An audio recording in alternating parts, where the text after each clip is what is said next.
Shabbat Shalom. Once again, we are today viewing another Torah talk or coming from the Torah Midrash, and we will have our discussion today based on Numbers, chapter 16 through 18. So that will be our Torah-based discussion today, and what you are viewing is a live discussion as we invite you, our viewing audience, in with us as we discuss the Torah today. And so we do entertain live questions, and you can always get us either live or recorded. So if you have a question based on the Torah or any biblical question, please, you can contact us through the chat, and hopefully if we can catch it live, we will give you an answer live. But if we catch it after it's been recorded, we will also try to put the answer out, answering your Torah question. So after that, let's see, we are in Micah chapter... Number 16:1, and in Micah chapter 7. Micah chapter 7, followed by Romans chapter 1. And hopefully, as time permits, we will try to get to each of those Torah midrash or discussions, but we will do our best. So we're going to start with Korah, chapter 16, Numbers chapter 16, through chapter 18. And we will do our best to answer any questions again. Let us begin, and we will start at the first chapter of reading, which is Bimnagar, Hebrew, for Numbers, chapter 16.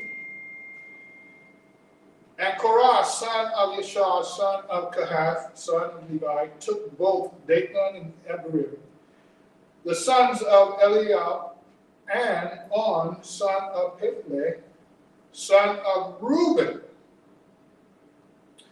And they rose up before Moshe with some of the children of Israel, 250 leaders of the congregation, called ones of meetings, men of name. And they assembled against Moshe and against Aharon, and said to them, "Enough of you, for all the congregation is set apart, all of them, and Yahweh is in their midst.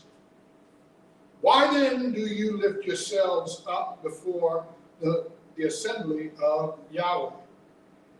And when Moshe heard, he fell on his face and spoke to Korah and all his company, saying, Tomorrow morning, Yahweh shall make known who is his and who is set apart. And,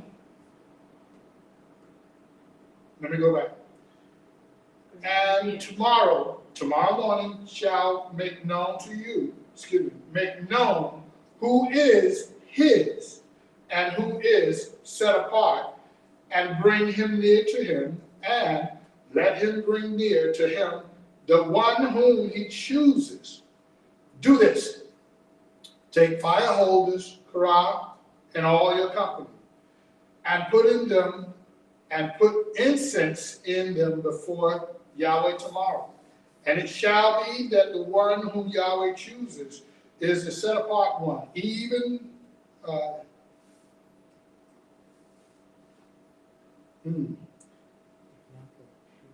enough of you. Enough of you, sons of Levi. So right there, I just want to mention that they are sons of Levi, but we'll have to answer a question because, and I want to bring this up so that you're also thinking. So let's go back to verse 1 where we get the origin of who's talking. So we know it's Korah, who is the son of Yeshua, who is the son of Kohath, son of Levi. So that puts Korah in the Levitical priesthood. But here's going to be the tricky part. Took both Dathan and Abiram, the sons of Eliab, and the sons of On, the son of Pitley, sons of Reuben. That's why I wanted to go back so that when I get started or when we start going into this, that we kind of have in our mind already, we have two lines here. Reuben and Levi are brothers. Excuse me, I'm sorry. Reuben is the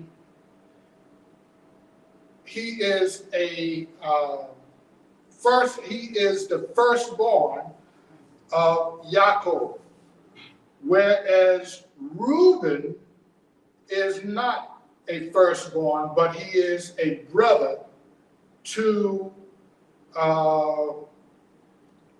Yehuda, but a nephew to Levi, because Levi is another branch. But anyway, I'll get into that in a few minutes. I just wanted to bring that out I really think quick. you said Reuben, but you were trying to say Korah. Korah. But Korah, in verse 1, it kind of brings up to us the sons of who.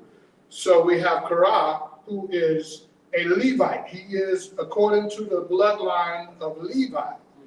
But Dathan and Abiram, they are the bloodline of Reuben, which put them in two fatherly lines, if I can say it that way. And so Levi is a generation before Reuben. He is one of Yaakov's, he's one of Yaakov's sons, but not Korah. Korah is not the son of Yaakov.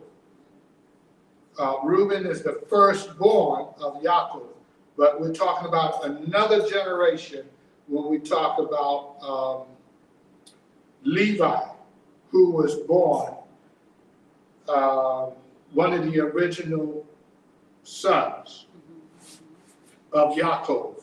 So, I mean, I'm not trying to confuse it there, but we need to see that there's two different things going on there, because later on when I bring out something else, it's going to be critical to know that we have more than one line here we're talking about. All right, so continuing, and I'm at verse 6. Do this: take fire holders, Korah, and all your company, and put fire in them, and put incense in them before Yahweh tomorrow. And it shall be that the one whom Yahweh chooses is set apart one, the set apart one. Enough of you, sons of Levi. And Moshe said to Korah, hear now, you sons of Levi. Is it little to you that the Elohim of Israel has separated you from the congregation of Israel to bring you near to himself to perform the service of the dwelling place of Yahweh, and to stand before the congregation to serve them, and that he has brought you near to himself, you and all your brothers, the sons of Levi, with you. Yet you seek the priesthood as well. So right here is where we're going to try to answer this, because so that means Korah is from the Levi, from the tribe of Levi. Right. Exactly. But then we're going to see that he has some men with him that are not Levitical priests from the bloodline of Aaron, but they are Levitical priests that is according to the previous generation of Levi himself, one of the 12 original sons. And then he also has Reuben mixed up in here. Right. He has Reuben. Which they are not part of priesthood. Right. Yeah. Some of them. But they would have some They who would are have called some Levi. firstborn. Firstborn. Reuben would have firstborn. Oh, there's something here he said at the last and 16th thing. Yet you seek the priesthood as well. Right. Why? Right. And see, that's why I wanted to bring this up, because the problem comes in where Korah is a part of the priesthood, but he has men who are in there who are not part of the priesthood, but if they are a firstborn, then they are part of the priesthood. And so he's saying, is it not enough for you that he has called you to himself to serve in the area of priesthood, but you also want to take the priesthood for yourself? So again, when I say that this is a little bit confusing without knowing the separate parts, it's only confusing without an answer. So let me just go ahead and say it again so I'm not confusing anyone. You have a Levitical priesthood by birth. Right. They are automatic priesthood, but by birth through the bloodline of Aaron. Only through the bloodline of Aaron will you get the Kohen Gadol, or the high priest bloodline. But then there's another Levitical priesthood that is through anyone who is born of firstborn of any of the 12 tribes, sons or daughters. Right. That would be your firstborn Levitical priest by birthright. Yes. And then any of, and I hope I said all of the 12 sons. Yeah, but what you left out was those born the bloodline of Levi. Those are the three. So you did say Aaron. Right, Aaron is one, Levi. Levi is two, And then the then firstborn Right. is another category of Levitical priest. It can be very confusing. That's why I have to stop and think of what I'm saying, because Yeah. unless you rightly divide it, you can't come into full knowledge of what is being spoken and what is being said.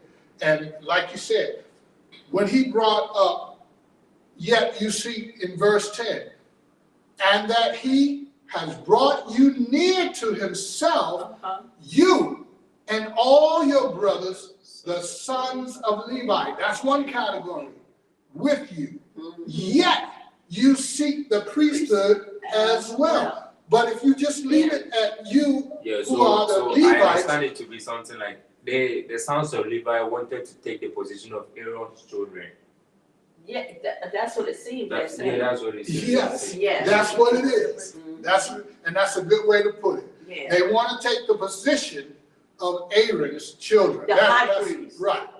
But they priest already. Right. But now you want the High priest. high priesthood? Yeah. Okay. Right. Well. So that is the situation here. So that clears it up. Because 11 goes in to explain it, because he says, and Aaron, what had he done for you to grumble against him? Right. Right. You're grumbling against his authority. Right. His position. His position. You want his position You too. want his position too. You already Levitical priest. You already priest. But Now then you the want high, the high priest. Right. That's the most important one. Right. High priest. Yeah. And that's only through birthright. When it comes to the Kohen Gadol, Absolutely. which means great high High priest. priest. Exactly. Yeah. Well, we done went through that part, so I'm telling you. I'll continue. So that was verse 11. Yeah. Verse 12. And Moshe sent to all his to call Dathan and Abiram, the sons of Eliab, but they said, we are not coming up. Is it little that you have brought us up out of the land of flowing with milk and honey, to kill us in the wilderness, that you would also seize total rule over us?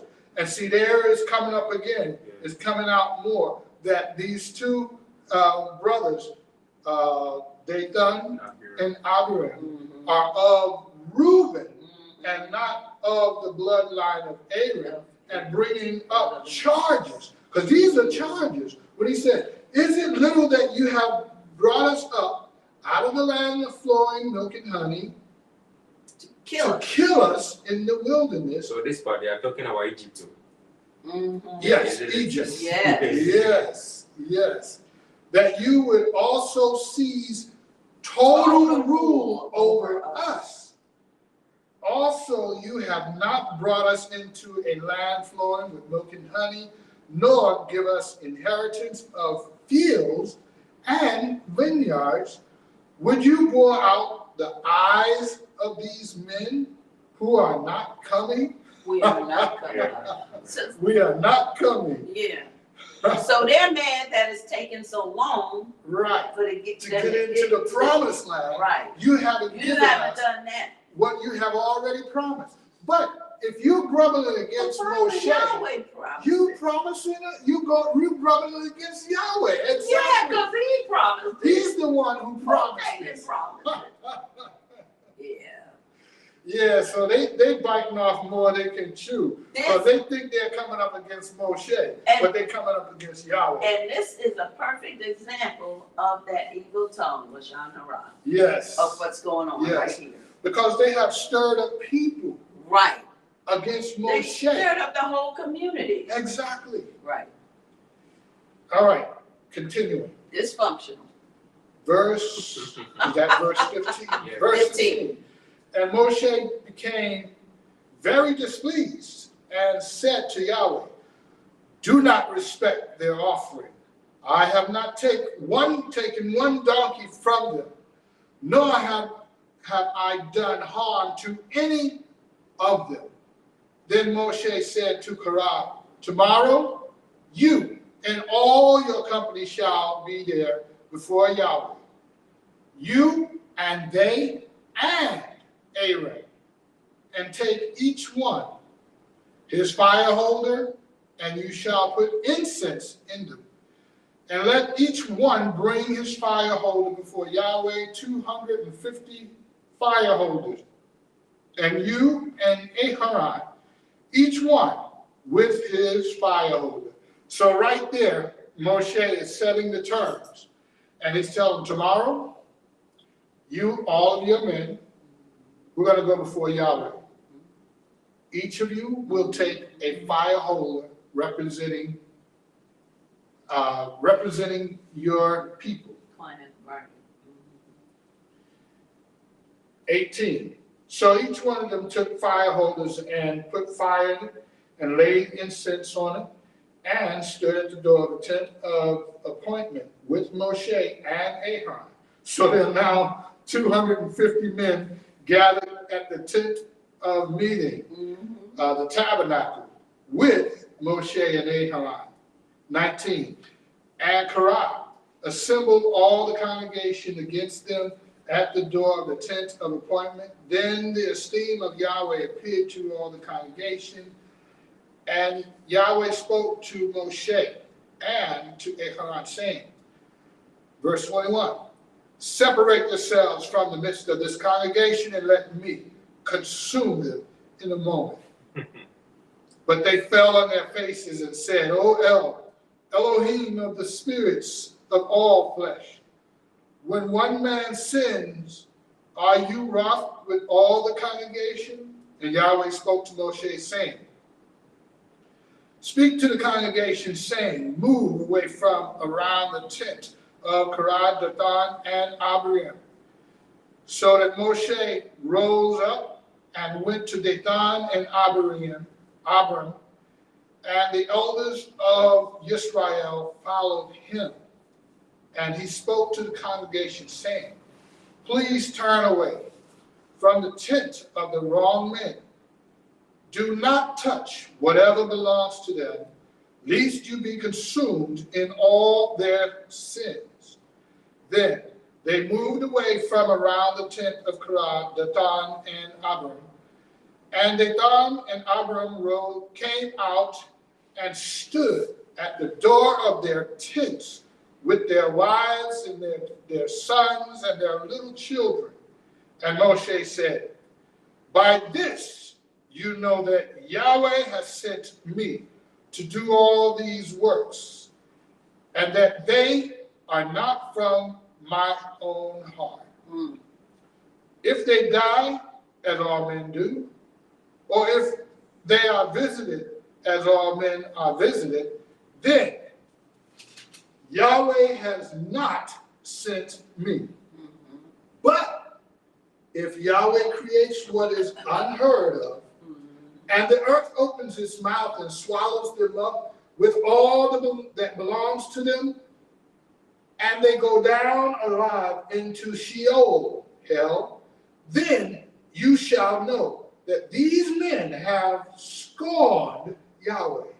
And it came to be, as he had ended speaking all these words, that the ground under them split apart, and the earth opened its mouth and swallowed them up with their households and all the men with Korah, with all their goods. So they and all those with them went down into Sheol, went down alive into Sheol, and the earth covered over them, and they perished from the midst of the assembly.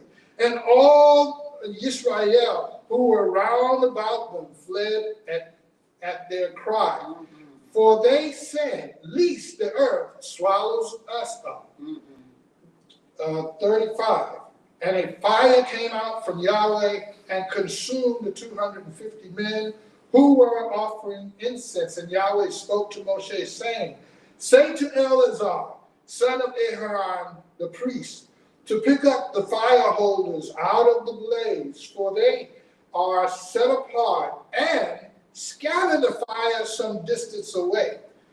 The fire holders of these men who sinned against their own lives, let them be made into beaten plates as a covering for the slaughtering, because they brought themselves before Yahweh. Therefore, they are set apart, and let them become a sign to the children of Israel. Yes. And Eleazar the priest took the bronze fire holders, which those who were burned up had brought, and they were beaten out as a covering on the set apart place, a remembrance to the children of Israel, that no stranger who is not of the seed of Aaron should come near to the offer incense before Yahweh, and not be like Korah and his company, as Yahweh had said to him through Moshe.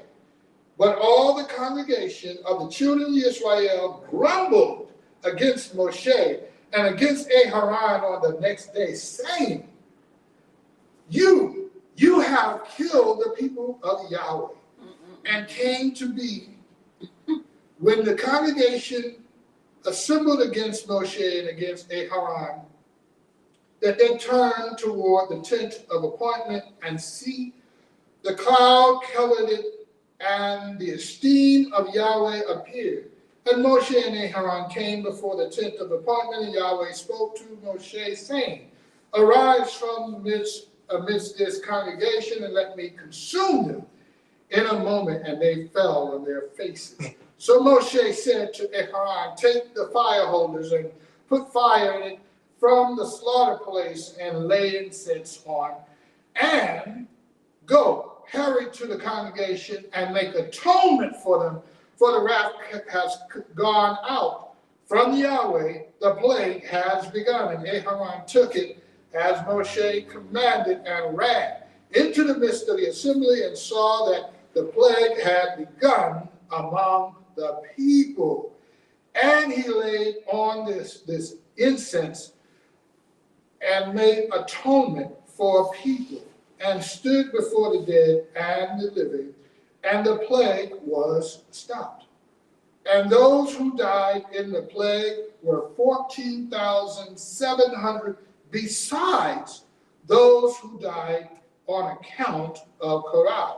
Then Aharon returned to Moshe at the door of the tent of appointment, for the plague had stopped. Hallelujah. All right, so we've already started into the Midrash on this. And again, for those of you who are viewing by internet, you can write in the chat any question that you may have. But if we really begin to analyze and look at the facts here, we have what? 250 men gathered together, and that's in verse 2, against Moshe and Aharon. Now, if we look at the total number, that's 252, and looking at the total number of those who are standing before Yahweh at the tent of appointment, or at the altar where the tabernacle is at. And as they stand before Yahweh, Yahweh is giving Moshe a plan, as Korah had also instituted his thought by bringing them all together on the next day. This wasn't Moshe bringing them all together. Korah called all the people together. So not only did he have his 250, but now he's using his position as a Levite, and he was a Levite of notoriety. So he's calling all the people together, come out. And so they did. And now they're at the temple before Yahweh, and they didn't know that even though what they did, Yahweh would still use them. But we'll get there in a moment. But, So, Rabbi, yes. why is it that you were saying something like, here in the let me use the normal words, the Old Testament, Yahweh was so harsh, but the New Testament he was merciful and kind. Why? Because if I understand, it was just judging them harshly. Okay, repeat so I can better understand. Okay, in the Old Testament, as we are reading right now, the judgment was given to them was very harsh. But Okay, so the judgment that was given was very harsh. yeah, why is it that the New Testament it was merciful and Okay, now I understand. So what you're seeing is a division of the harshness of the law, and looking at the New Testament, what Caleb is bringing forth is, why is it that there's a hardness in the Old Testament and a more careful consideration, not as hard in the New Testament? Okay, so this is what is actually being taught, that we have this mean law-giving God of the Old Testament. Then in the New Testament, we have Yeshua, who is full of grace and gives us a watered-down version of laws. And so that's how we're actually taught to divide the old and the new. But actually, if we look at it, when Yeshua, Shaul, Paul, or anybody from the New Testament, when they paraphrase and give us the law, that is not making it less, but he's giving it clarity. And I'll give an example. Yeshua said,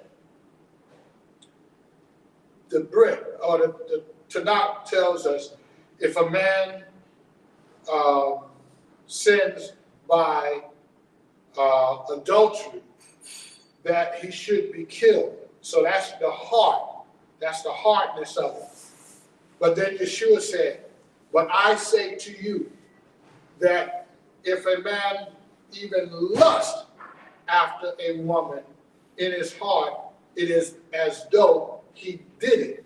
So it's not that he's bringing in less of a charge, but he's bringing a greater view to it, more clarity by saying, if a man by Torah lusts after a woman, and he is a married man, and he fulfills that, now adultery has been achieved. So that's the hardness of the Torah.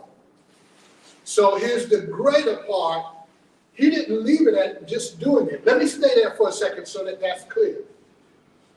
So you had the priests and different ones that says, I can lust after her in my own heart, As long as I have not acted on it, I have not broken that Torah, because it's only in my heart. I have not approached her. Yeah, it's not sin until it is done. That's what they're saying. That's not what Yeshua is saying. He's saying, let me give you clarity. If you sin in your heart, you haven't done it. But it is as though you have done it. So that's the balance that we are seeing between Old Testament and New Testament. Okay, so that means he came and clarified and modified everything. Yes. Okay. He didn't change it. He didn't, because if you think about it, the Old Testament says to commit adultery means you're married and you have taken another man as a woman or another wife as a man. So that's Old Testament. But Yeshua is saying, if you have lusted after either a man or a woman in its perspective, then you have done it. So that's harder because it's in your heart, but you didn't say anything, but it's in your heart. And it is charged against you as though you have done it. So that's greater than doing it. That's just thinking about doing it. So that's the clarity on looking at it, and that's what we have to do. So that's an excellent question, because many teach erroneously interpretation. They don't have the correct interpretation, but that will suffice. That will make you think it's correct. Yeah, so is it like last 2 weeks ago, I was listening to a preacher on the radio, and he was saying something like, there's a God of the Old Testament and there's a God of the New Testament. So I was a bit confused. Why is it saying there's a God from the Old Testament and a God from the New Testament? Because of that division. We don't want to be held by the law. So therefore, we're going to give you an out. We have the law that is done away, and then we are saved by the blood of Yeshua, which is salvation through grace. He took all of our sins away. Therefore, we are saved by grace and no longer by law.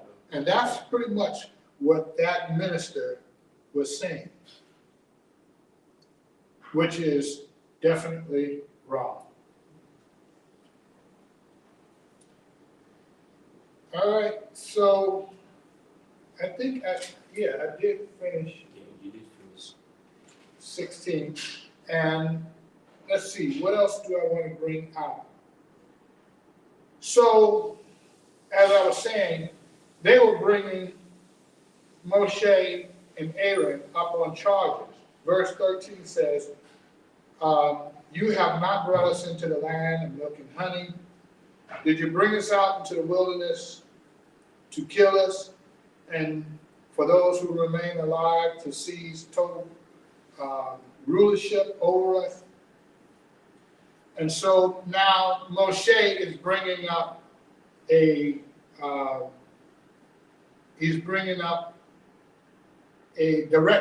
He's bringing up a direction.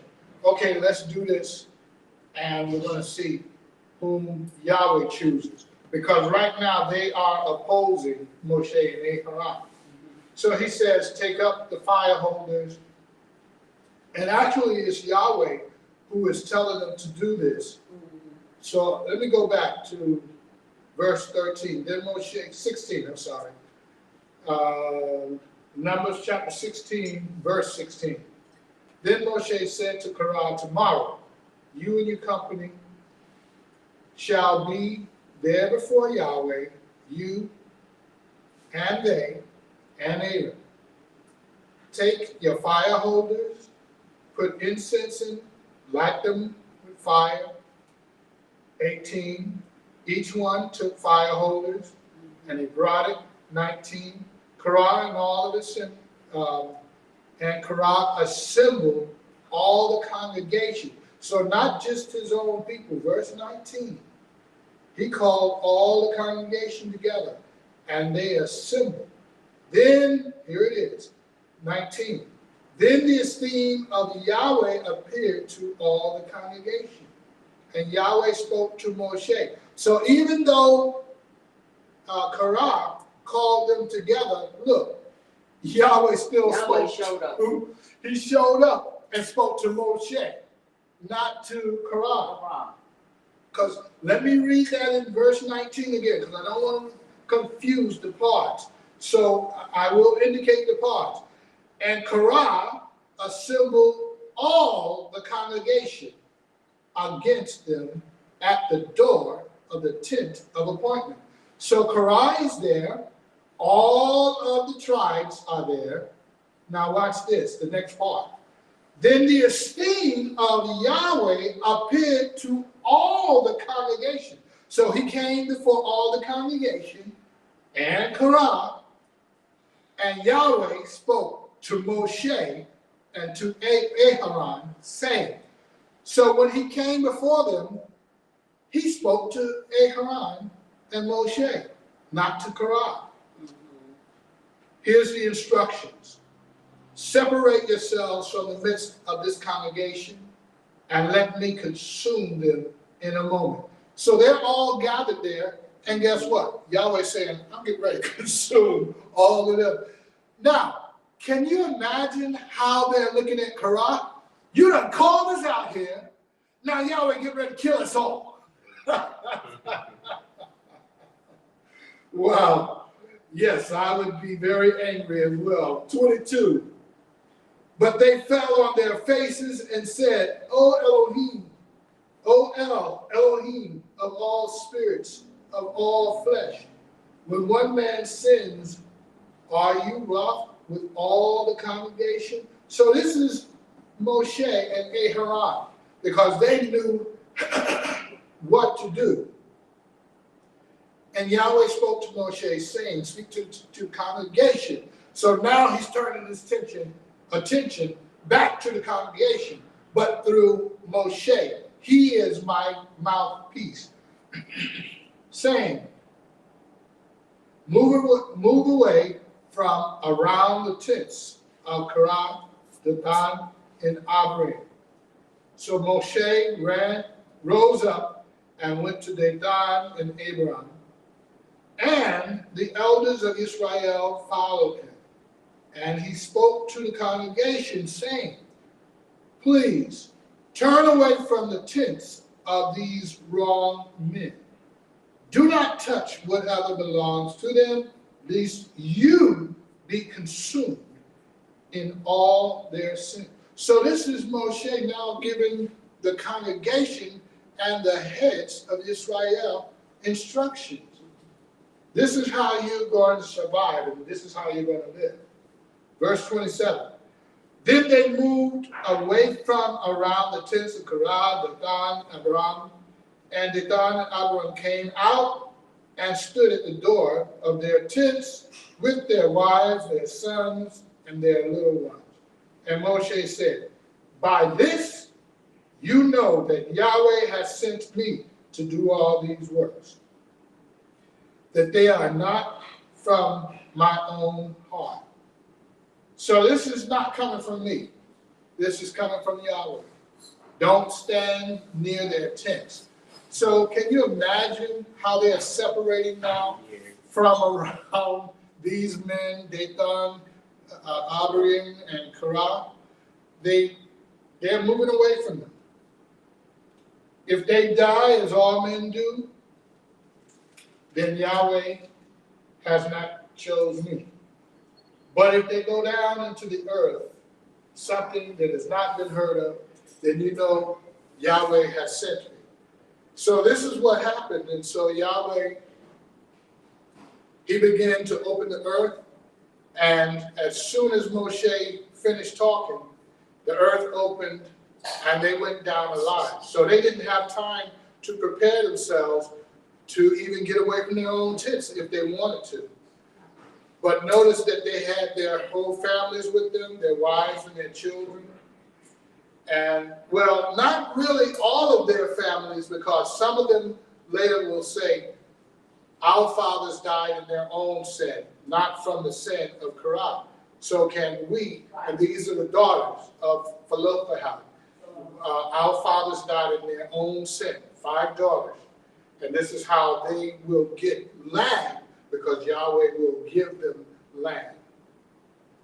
Any thoughts? Some of Korah's sons did that. Right, some of Korah's sons, because, right, they moved away. So when Yahweh said move away from their tents, some of his sons moved away too.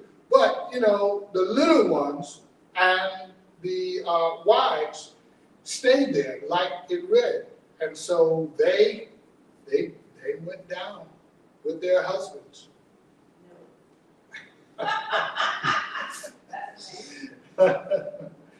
Any thoughts, any questions on that?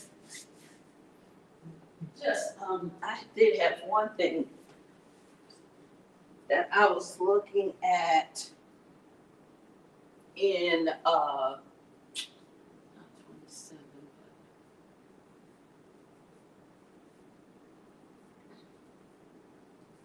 In chapter 16? yeah, it's chapter 16. Okay. But wait a minute. Well, while you're looking for that, I want to bring up some of the numbers that we heard. So, in the death of the people, not everyone got away. 14,700 people died, Then there were many. plus the 250. Yes. So because they began to grumble, the next day, so the first day, 250 died. So I want to clarify that. Right away when Moshe talked, right? But they began to grumble against Moshe and Aaron the next day and said, because of you. And it wasn't because of Moshe, it was because Yahweh. So Yahweh, he began to judge them. 14,700. Keep in mind, they're in the wilderness and they're on their way to the promised land. And so this was the first generation, because remember, Yahweh already said, anybody 19 years old, 20 years old and above will not make it into the promised land. Right. So that means 19 and below, as we read much later on, is that it's the whole second generation making it into the promised land, minus the whole first generation. None of the first generation except for Caleb. 4 people, Caleb and Yefuneh, Caleb of Yefuneh, and Hoshea, which is Yehoshua. That's one and the same, because that's only 2 people. But then you have, Did their families back in there? did their families make Yeah, it they never in? talk about Yeah, of those 2, all those two. yes. So their wives and their children. Right, because he said that they will inherit. And so later on, he identifies sons and daughters of Caleb. These are sons and daughters of Caleb. And Yehoshua. So they were the only two. And so Miriam, Aaron, Moshe, they were only able to get to the land, but not into the land. So they got to the border, but not crossed over. So Aaron and Miriam were taken before they crossed over, and then Moshe was the very last. And he said, look, go up to the mountain and look over with your eyes, but you shall not cross over into the land. So anyone who thought, Yahweh, here goes that mean law-giving God again, didn't allow the man who suffered with them 40 years, all three of them actually, 40 years, and didn't allow them to go into the land. But Moshe represents the Torah or the law, which cannot save us, but only through the grace of Yah, that those who made it in. So therefore, Moshe could not go, or people would have the excuse to say that Torah saved us. Right. And that is not the case, which is why Yehoshua, who made it through, who is the same name as Yeshua, Yehoshua, Yeshua, same name, just different ways of the poetic or the short form. This is why Yehoshua was able to take them in, as Yeshua is our salvation, our sacrificial lamb. He takes us in by his blood covering atonement. Absolutely.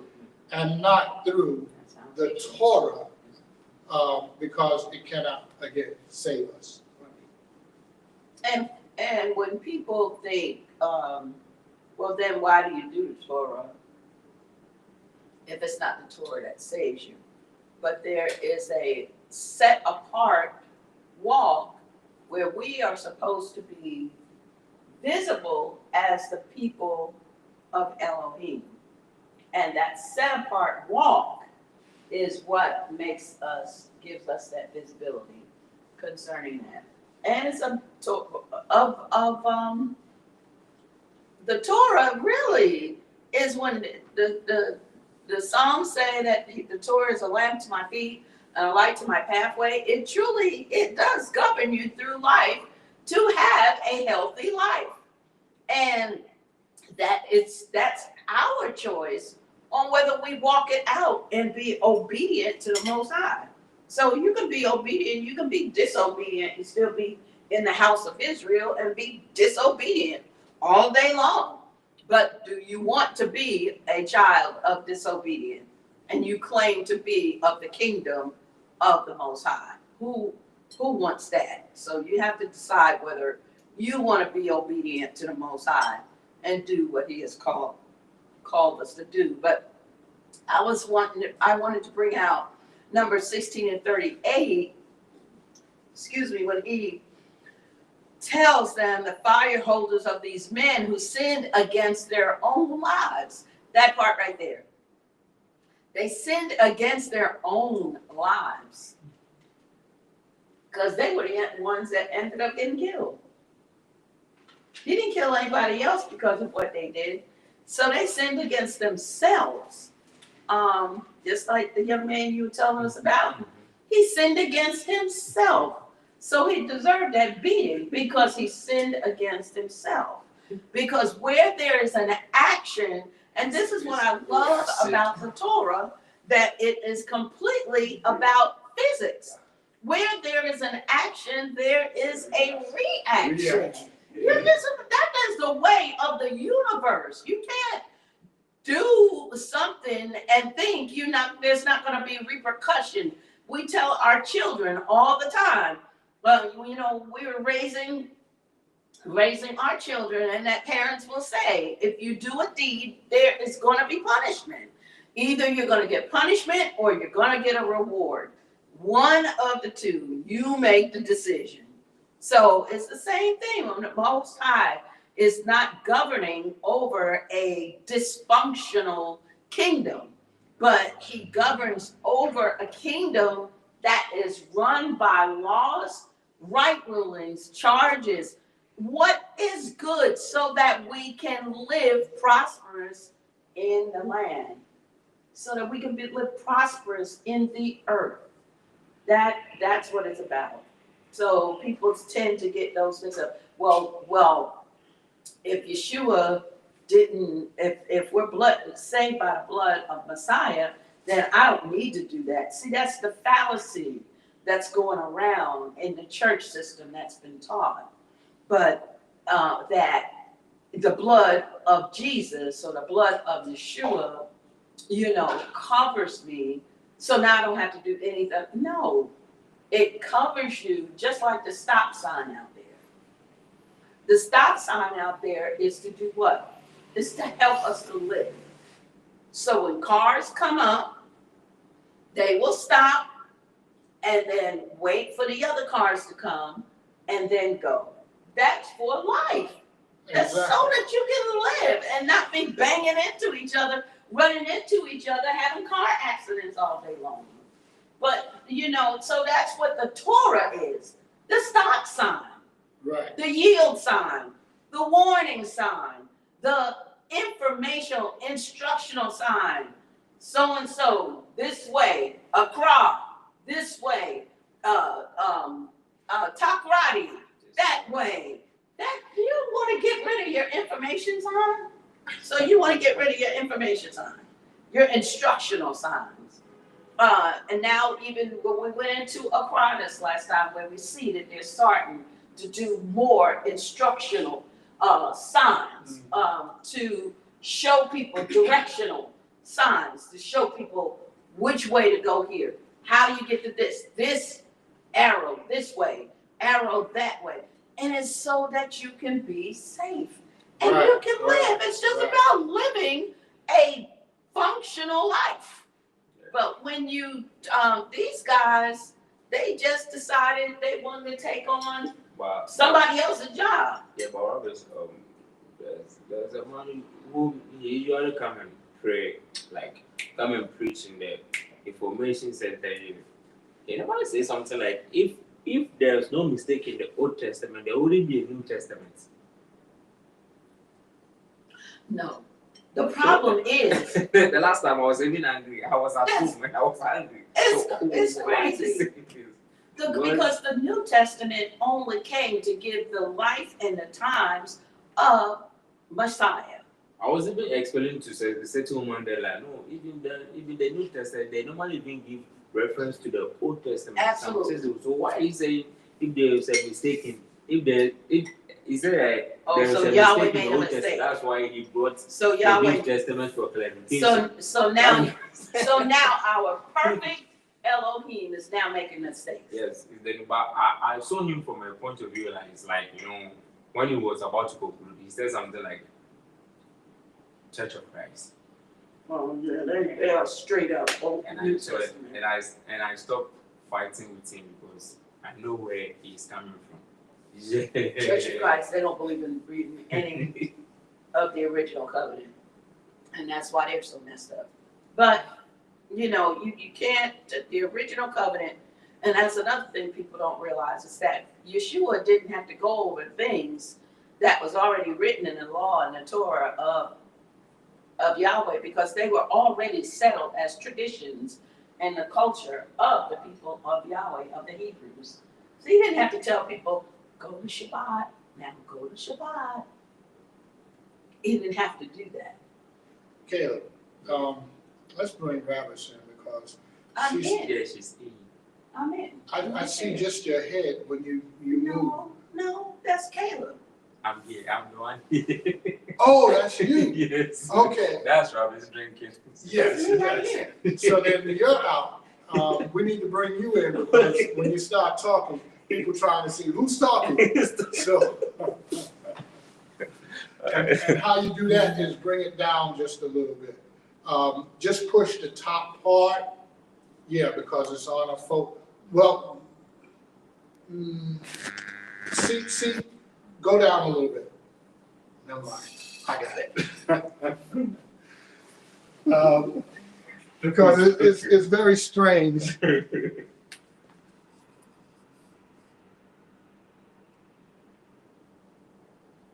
It's very strange when people are talking and you're looking at the video, you want to know who's talking.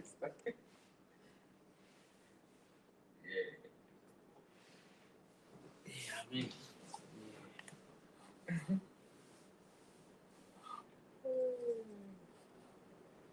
Okay. yeah. That's Caleb, everybody. All right. That's what I want to say. It's pretty, they sinned against their own lives. Yes. All right, we ready for chapter 17?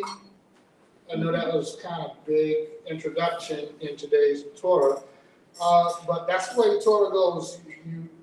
Once you get into the Torah, you begin to really find very important parts to understand. So the last point I'll make that that is in 16 is that 14,700 plus 250 died. So as a total death during that one event was 14,950 altogether. And that's a lot of people. Even though that was the first generation, but you can see by the time they get to the promised land, none of the older generation will be there except for 4 people at the 40th year, but at the 38th year, most of that generation will be gone. Right. All right, so let's go into chapter 17, and it's 13 verses. Caleb, you want to take this one Okay. and read? And Yahweh spoke to Moshe, saying, You can pull that chair over. Your chair. Yeah, in that way, be in the way of that. Speak to the children of Israel and take from them a rod from each father's house, all their leaders according to their father's houses, 12 rods. Write each one's name on his rod, and write Aaron's name on the rod of Levi. Move your chair over some more, even some more. Put it on the. You let me stand after I was saying. Okay. For there is one rod for the head of each father's house. You shall then place them in the tent of appointment before witness where I meet with you. And it shall be that the rod of the man whom I chose bad, and I shall rid myself of the grumblings of the children of Israel, which they grumbled against you. And Moshe spoke to the children of Israel, and all their leaders gave him a rod each for each leader according to their father's house, 12 rods. And the rod of Aaron was among their rods. So Moshe placed the rods before Yahweh in the tent of witness. And it came to be on the next day that Moshe went into the tent of witness and saw that the rod of Aaron and of the house of Levi had budded and brought forth buds and blossomed and bore ripe almonds. And Moshe brought out all the rods before Yahweh. Before Yahweh to all the children of Israel, and they looked, and each man took his rod. And Yahweh said to Moshe, bring Aaron's rod back before the witness, to be kept as a sign against the rebels, so that you put an end to their grumblings against me, lest they die. And Moshe did as Yahweh had commanded him, so he did. And the children of Israel spoke to Moshe, saying, see, we shall die, we shall perish, we shall all perish. Anyone who comes near the dwelling place of Yahweh dies. Shall we be consumed to die? So here we have now a matter that has opened up. Korah started something among Israel. And because of their grumbling, even the next day, Yahweh judged the people because, wait a minute, did you not just see what I done the day before with 250? And I took them all down into Sheol alive. And now you have the nerve to go against Moshe and Aharon, and you're complaining against them. And now I judged them, so 14,950 died in that. Now, here we are again. Now Yahweh he's gonna call them and give them a way to say who I'm talking to. So Yahweh, I'm gonna go back to verse 1. Yahweh spoke to Moshe, saying, speak to the children of Israel, take from them a rod from each father's house, all of their leaders according to their father's houses, 12 rods, write each one's name on his rod. So here is how Yahweh organized it. So we're not going to go back to, everybody just speaking out. But I'm going to take one rod from all 12 tribes. That rod will be carried by the representative who is the leader of his father's house.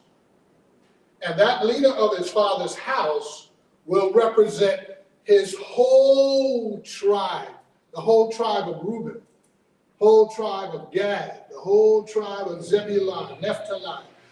Each tribe will have a representation. This is how Yahweh is represented, because that 14,000 plus, they represented across the board, all 12 tribes. And so plus the very specific ones, the 250, were connected with Korah. And so now Yahweh is saying, okay, I'm going to judge all of Israel. Each tribe, one rod, the leader of that tribe, you're going to bring it before Yahweh. And Aaron is going to represent the tribe of Levi. So whoever's rod bud, that person is who I have called on to be leader. Mm-hmm. So with Aaron, he is representing the tribe of Levi, which is the bloodline of both Moshe and Aaron. Then whoever's rod will bud, that person is the one that I want to lead my people. And so as Yahweh used this actually becomes a sign. Let me go to verse 9 and 10. It says 17, 9 and 10. Number 17, verse 9 and 10. And Moshe brought out the rod from before Yahweh to all the children of Israel, and they looked, and each man took a rod. And Yahweh said to Moshe, bring Aharon's rod back before the witness to be kept as a sign against the rebels, so that you put an end to their grumblings against me, lest they die. And Moshe did as Yahweh had commanded him, so they did. The children of Israel spoke to Moshe, saying, see, we shall die, we shall perish, we shall all perish. Anyone who comes near the dwelling place of Yahweh dies. Shall we be consumed to die? So Yahweh made a law and said, anyone who comes to the tent of meeting from this point on without being called, you are liable of your own life. You will die. And approach Yahweh, that is, approach Yahweh. they can come to bring their offerings, but you can't just walk in and walk right up to Yahweh in the tent of appointment. You will die. And even Haran, he couldn't do it except for once a year. And Moshe, Yahweh would bring him in when he wanted to. Any questions, any thoughts? But what you are saying about those stuffs that we are saying, it's like here, our families have some here. You know, we belong to a certain families. So when maybe you are born into this family, there's a symbol there that represents the entire family. You go to the next family too, there's a symbol there. They have names. They have it. It's like 12. Yeah, then so whenever maybe they gather, you see their stuffs, all their stuffs there. Yeah. And I do believe that is an inheritance they brought down through the generations. Yeah. And I believe that's because of who was You here, see them which were the during Hebrews. funeral times. You see them during funeral times. You see them with this family will come with the leader of the clan will come with the stuff. Another clan. So they will bring, yeah. at a large gathering, they would bring the family symbol, the staff only the of head, their symbol. it's only the head of that family who will bring the Only the head of that And family. and will that's bring. all over the world, because you remember that movie I watched a million times, Brigadoon, that was in Scotland. Right, They do the same thing. Right. They have their banner for and that's their family head, patriarch. Yeah. If there's a wedding, if there's a Yes. funeral, if there's a big gathering, here they come, they have on their colors, Yes. and they have their banner, they bring it down, and they put their banner right there. All of their family, that represents yeah. all of their family. I think that's kind of something that goes with the indigenous people of the land before other people started moving in, you know, and taking off. Because you hear the words clan everywhere, you know, like in many different countries, and even in Slovak countries, like I said, Scotland.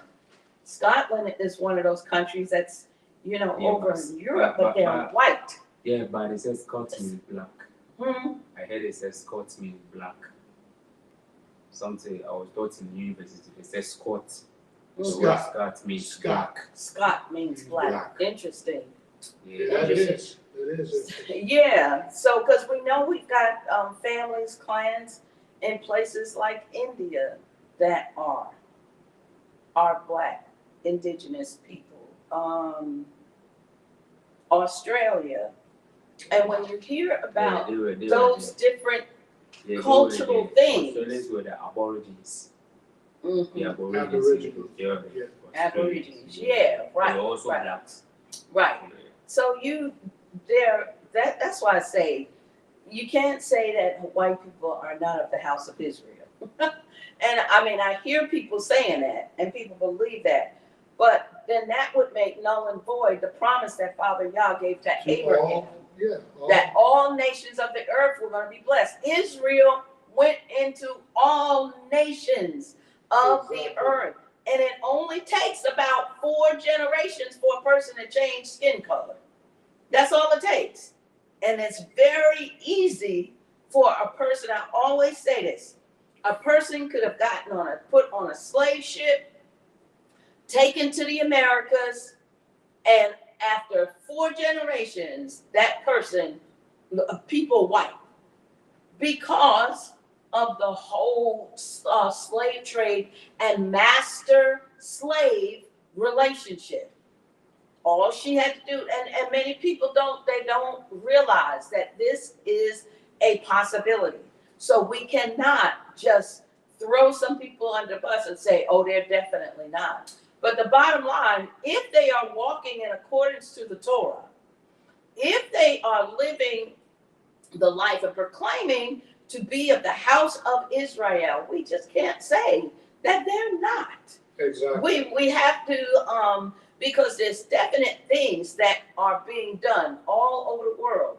So when you said that, I remembered from that movie, Scotland, that they do the same thing. And those banners and even their colors with their kilts, the families, they have family colors. And when they get married, funerals, whatever is going on, they put on those family colors and those banners. There you go. Absolutely. So Israel is everywhere, and we're finding people doing all kind of scriptural things that we can see it, in the Bible. We can see cultural things. We always say the symbol is like a mother with his children sitting under a big tree. And the mother will be doing like this, that is she's thinking. Mm-hmm. That's a symbol. Ours will use. Mm-hmm. Some also use like a parrot. A parrot. Yeah. Oh, okay. Some also uses crow. Mm-hmm. That's just they say raven or something like that. Yeah. Uh-huh. That's some people also that's their symbols. That's their symbol. Yes, and you see them on the stuff. Mm-hmm. On the staff. Yeah. So let's go on to chapter 18. There's 32 verses. We can either break it up and stop at 16, or you can take it all the way. Gladys, will you read chapter 18? So Numbers chapter 18. And Yahweh said to Aharon, you and your sons and your father's house with you are to bear the crookedness against the set apart place, and you and your sons with you are to bear the crookedness against your priesthood. But bring with you your brothers of the tribe of Levi too, the tribe of your father, to join you and serve you while you and your sons are with you before the tent of the witness. And they shall guard your charge and the duty of all the tent, but they do not come near the furnishings of the set apart place and the slaughter place, lest they die, both they and you. And they shall be joined with you and guard the duty to the tent of appointment for all the service of the tent. But a stranger does not come near you.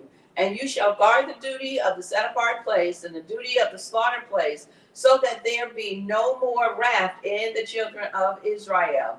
And see, I myself have taken your brothers and Levites from the midst of the children of Israel, a gift to you, given by Yahweh to do the service of the tent of appointment. But you and your sons with you are to guard your priesthood with all matters at the slaughter place and behind the veil, and you shall serve. And I have given you the priesthood as a gift for service. But the stranger who comes near is put to death. And Yahweh spoke to Aaron, and see, I myself have also given you the charge of my contributions. All the set apart gifts of the children of Israel, I have given them to you for the anointing and for your sons as a law forever. This is yours of the most set apart gifts from the fire, all the offerings, all their grain offerings, all their sin offerings, all their guilt offerings, which they render to me, are most set apart for you and your sons. Eat it in the most set apart place. Every male eats it. It is set apart to you. This also is yours, the contribution of their gift with all the wave offerings of the children of Israel. I have given them to you and your sons and your daughters with you as a law forever. Everyone who is clean in your house eats it. All the best of the oil and all the best of the new wine and the grain, their first fruits, which they give to Yahweh, I have given them to you. The first fruits of all that is in their land, which they bring to Yahweh, are yours. Everyone who is clean in your house eats it. All that is dedicated in Israel is yours. Everyone opening a womb of all flesh, which they bring to Yahweh, whether man or beast, is yours. But to ransom, you shall ransom the firstborn of man, the firstborn of unclean beast, you ransom. And ransom their ransom ones when one new month or one new moon old, according to your valuation, 5 shekels of silver, according to the shekel of the set apart place, which is 20 gehers. But the firstborn of the cow, or the firstborn of sheep, or the firstborn of the goat, you do not ransom. They are set apart. Sprinkle their blood on the slaughter place and burn their fat as an offering made by fire for the sweet fragrance to Yahweh.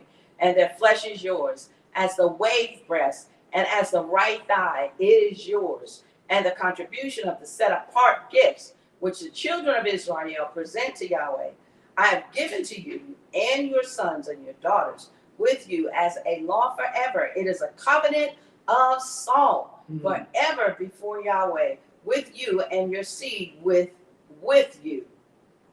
You want me to go on down to the end? I can take it. And you, okay. All right. Verse 20. Mhm.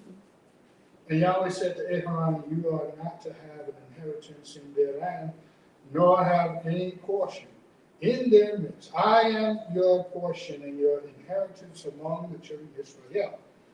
And see, I have given the children of Levi all the tithe of Israel as the inheritance in return for the service which they are serving. The service of the tent of appointment, and let the children of Israel no more come near the tent of appointment, lest they bear sin and die. Because the Levites shall do no service of the tent of appointment, so they themselves bear the crookedness, a law forever throughout your generations, that among the children of Israel they are to have no inheritance, but the tithe of the children of Israel, which they present as a contribution to Yahweh, I have given to the Levites as an inheritance.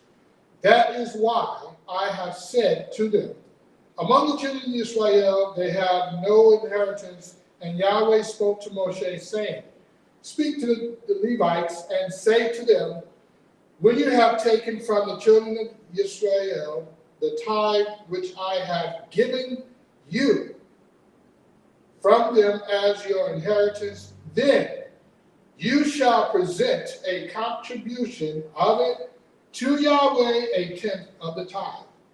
And your contribution shall be reckoned to you as a grain from the threshing floor, and as filling from the winepress.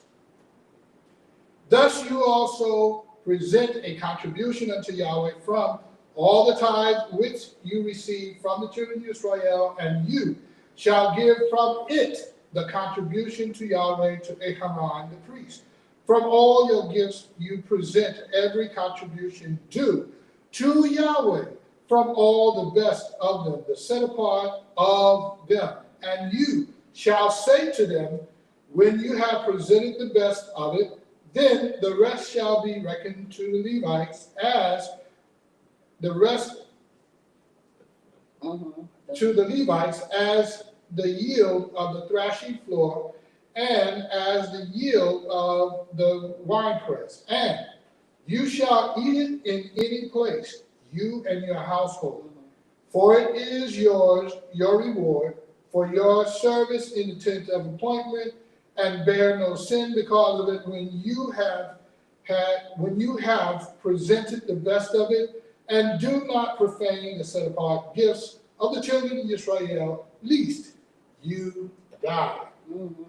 All right, so this, I want to look at at least a couple of things. We're going to look at the salt covenant, verse 19. Right.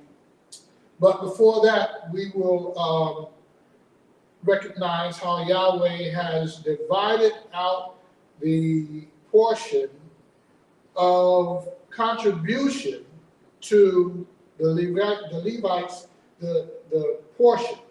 So when Yahweh speaks to Israel and he commands a tithe from them, he told them what and who, or how to give and to whom they give. And so he said, because of their rebellion, that he has now taken, instead of everyone, he has taken the Levitical priesthood as a tithe, an inheritance for himself. So that's the third tribe who is now the priestly order instead of all 12 tribes who were also priestly order, all 12, all Israel. But now because of their rebellion, he has now rejected them, so to speak, because there's others, there's more rather. He took one tithe. So therefore he took one out of every tribe, which goes back to the Levitical priest, your firstborn priest or your Levitical priest. And the Levitical priest is into two parts. Those who are of Aaron, those are who are of Levi. Aaron is also of Levi, which is both him and Moshe. But again, the priesthood is divided into three parts, and this also gives us information on that. But before I go into that,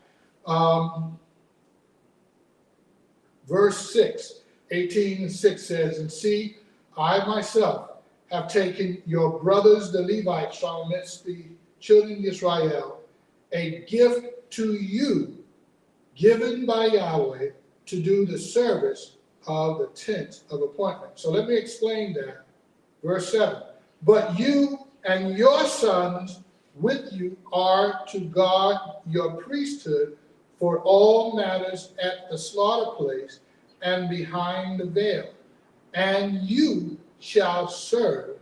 I have given you the priesthood as a gift for you, but the stranger who comes near is put to death. So right here is that three-part division. So as he speaks to Aaron, he's saying, I've given the priesthood to you. Wait a minute, aren't I a priest? Yes, but you are from you, Aaron. I am making a line of priests out of you. The high priest will come out of you.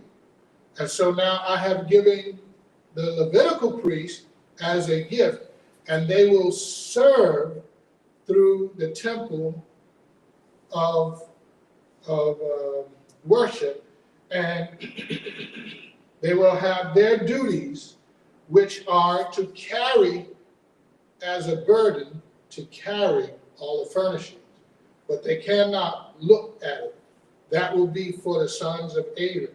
So there's your division. Now, the firstborn, they will be a gift that will carry, but not look at the things as they're being wrapped up by Aaron's sons. So it's very important to know your division of priesthood, or you could die from going near, because that's the last part he said. But the stranger who comes near is put to death. 8, and Yahweh spoke to Aaron, saying, see, I have myself also given you the charge of my contributions. All the set apart gifts of the children of Israel, I have given them to you for the anointing, and to your sons as a law forever. So this law has already been established and shall not be struck down. So when the temple is reinstituted, this law will also continue. It was never struck down. Any thoughts, any points so far? Let's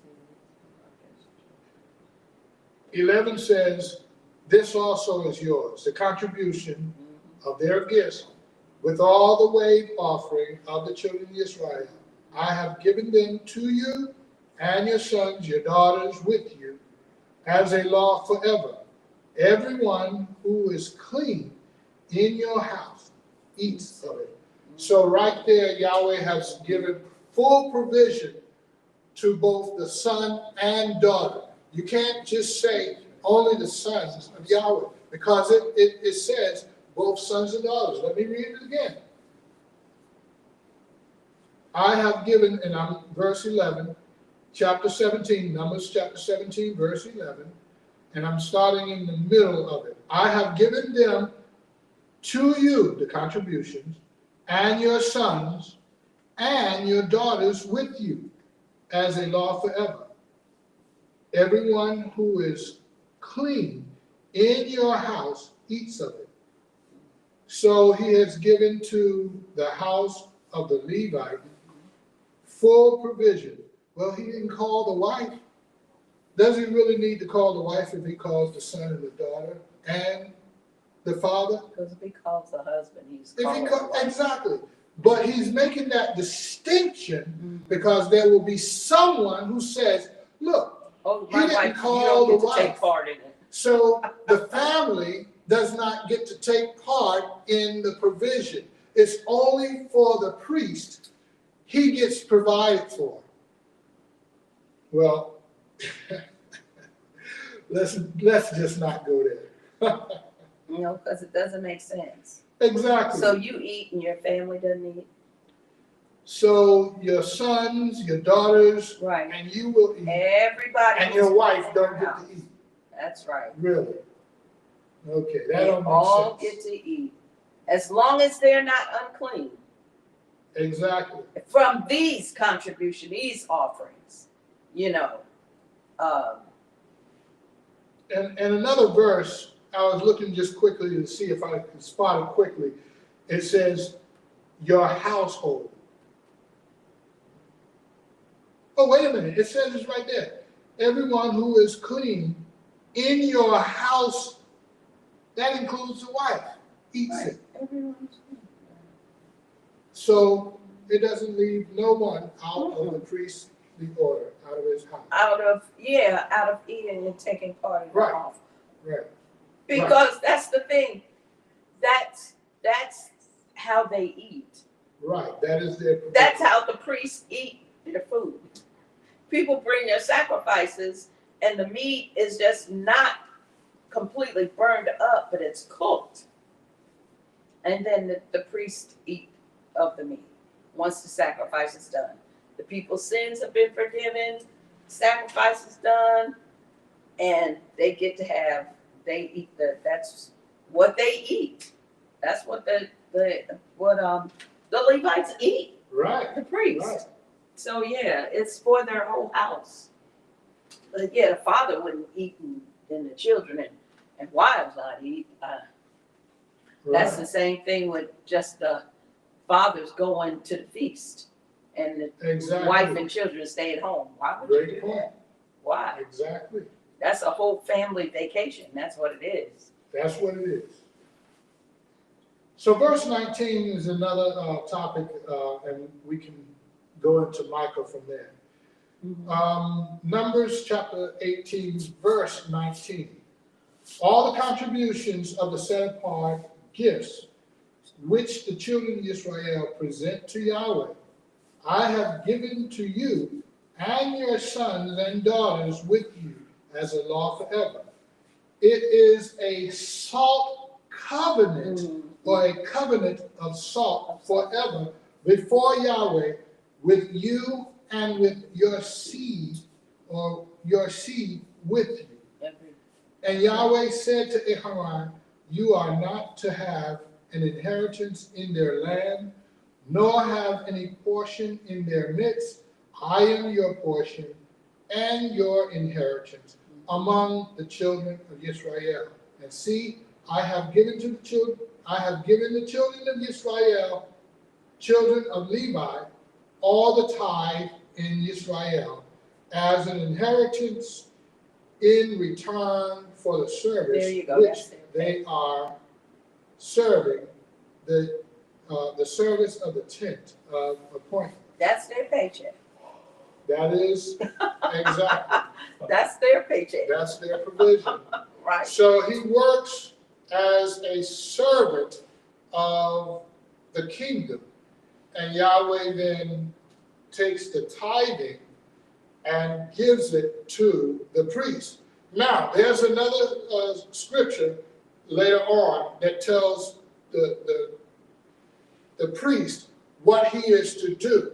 He is now to provide for the Levite, that's him, or includes him, but the orphan, the stranger, The widow. the widow, and to provide for feast, Sukkot. That's it. So the tithe, if we use an example of 100, Right. if that is 100, you divide it into 5, that is 20% to each category. Right.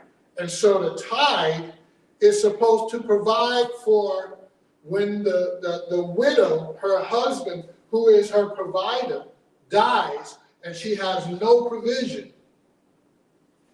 Then she can go to the priest for help. And so therefore the priest has taken the tithe and take of the tithe and give her of the tithing. And so that one widow, when she comes, does he give her the whole 20%? No.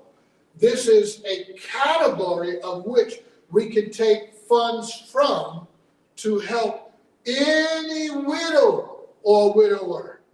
If your husband died or your wife dies and you have no means, you can then go to the priest and the priest. This is how Yahweh has set up and why he said, there should be no poor among you. That's what he means by it. But because of sin, we do. Because Yeshua said, you shall always have those, the poor among you. So he's given us both a look from the Torah and from the New Testament, the Old Testament and the New Testament, because he is our provision, and because of sin, we still walk in poverty and disease and death. So this salt covenant is very important. Yes, Radis, go ahead. So the because you mentioned another person in there, widower. Yeah, we do. Because he doesn't ever mention a widower, and I think because he's a man and he would already have his land, he's the provider of his household. Right. So the widow, the only reason the widow is in there is because she wouldn't have a land inheritance. Right. And her children, because now their provider is deceased. Right. So the man would go on, I mean, if his wife passed or whatever, he would continue to go on and provide for himself. And then if he got married again, then it was, so I guess that's why no mention of a widower is in the Torah, because the man was always classified, would have his own and Right. be He able would to have his provide. own land. Unless he became poor, then he would Exactly. fall in that category to put himself out there as a servant to someone to work off debt, or they, some kind of Exactly. situation like that. And that's what I was going to point to. The only reason the widower would be included is because largely he would have land already. But the scripture says, if your brother became poor, Right. now that is the There you provision go. There you that go. is to whether male, female, Yeah. And that would rich or help poor. him. If he is rich, then you don't have to worry about him. But Right. if he is poor, then you are to give to him from the portion Gotcha. that Right. is given to the widower or the widow or the widower, because it's neither male or female, when it comes to finances and becoming Right. poor. Or becoming poor. Exactly. So yes, that would be the category. Any other thoughts, any other points? That salt covenant, as you're thinking, let me see. I have given to you and your sons, and your daughters with you, a law forever. It is a salt covenant forever before Yahweh, with you and your seed with you. So, verse 20 says, and Yahweh said to Aharon, You are not to have an inheritance in their land. So right here is where I wanted to get, is they are getting land. And that's exactly what we were just talking about. They have been given land. And as they are given land, in verse 20, you don't get land with them. So Levites didn't get the land because Right. Yahweh says, I am your Their inheritance. inheritance, right, And so right. what they give to me, I then give to you. And then, like I said, later on, we'll read where those inheritance or those contributions are divided up among the different categories. Any other thoughts or questions here? All right, let's move on to Micah chapter 7.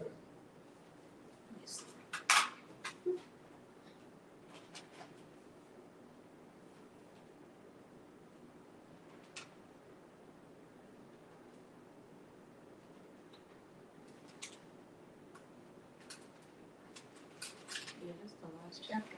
Yes. Yes, it is the last chapter.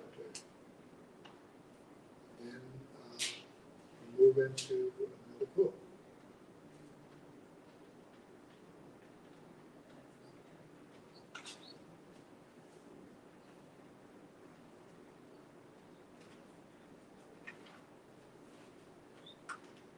All right.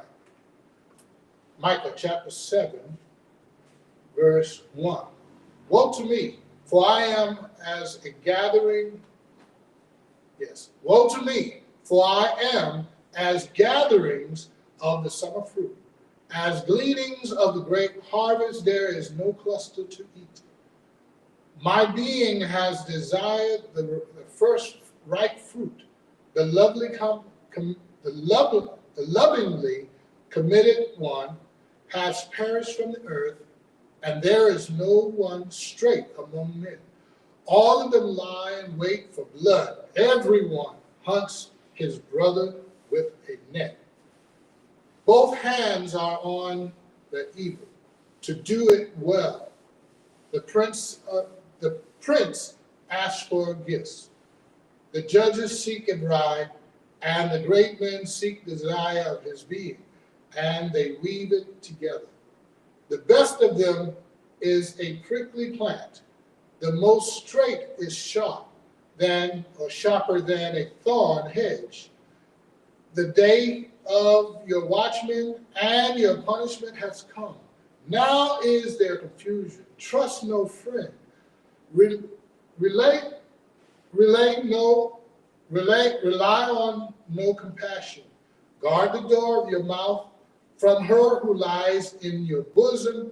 For son is the despising father, daughter rises up against her mother, daughter-in-law against her mother-in-law. The enemies of man are the men of his own house. As for me, I look to Yahweh, for I wait for the Elohim of my deliverance. My Elohim does hear me. Do not rejoice over me, O my enemy. When I have fallen, I have risen. When I sit in the darkness of Yahweh is a light to me. I bear the displeasure of Yahweh, for I have sinned against him, until he pleads my case, and shall execute right ruling for me until he brings me out into the light, and I look on his righteousness. Verse 10. And let my enemy see it, and let the shame cover her who says to me, Where is Yahweh, your Elohim? Let my eyes look on her. Now she is trampled down like mud in the streets. The day for building your walls, let the law go far and wide in that day. That day, when they come to you from Ashur and besiege cities of Mizraim, and from the siege to the river, and from river to sea, from the sea to sea, and mountain to mountain. But the earth shall become a waste because of those who dwell in it, and for the fruit of their deeds shepherd your people with your rod, the flock of your inheritance, who dwell alone in a forest in the midst of Carmel. Let them feed in the Bashan and Gilead, as in the days of old, as in the days when you came out of the land of Mizraim. I shall let them see wonders. Verse 16. Let the days see and be ashamed of all their might. Let them put their hand over their mouths. Let their ears be deaf. 17. Let them lick the dust like a serpent. Let them come trembling from their strongholds like snakes of the earth. Let them be afraid of Yahweh, our Elohim, and fear because of you. Verse 18. Who is Intl like you, taking away crookedness and passing over the transgressions of the remnant of his inheritance?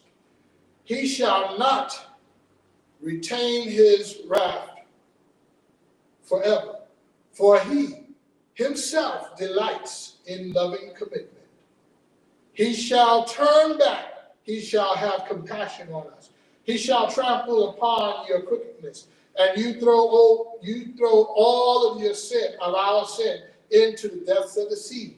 You give truth to Yaakov, loving commitment to Abraham, which you swore to our fathers from the days of old. Hallelujah. Going back to the beginning, looking at woe to me.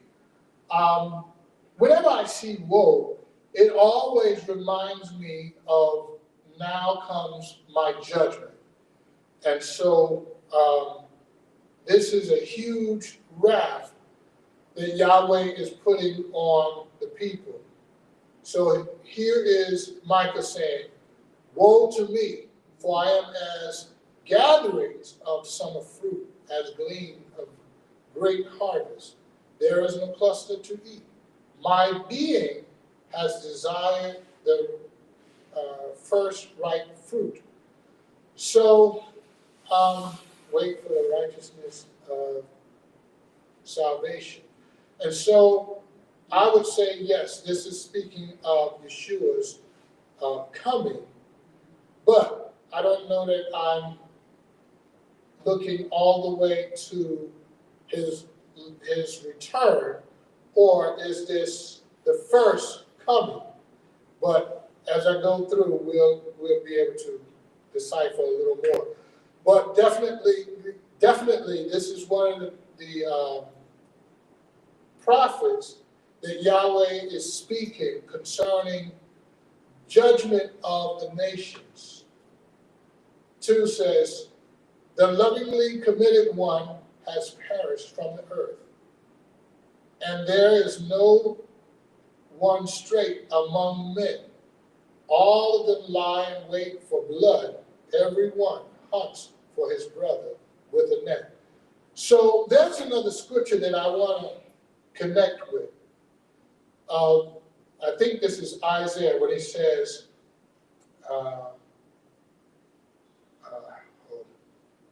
just drew a blank. A hunt for every strange bird.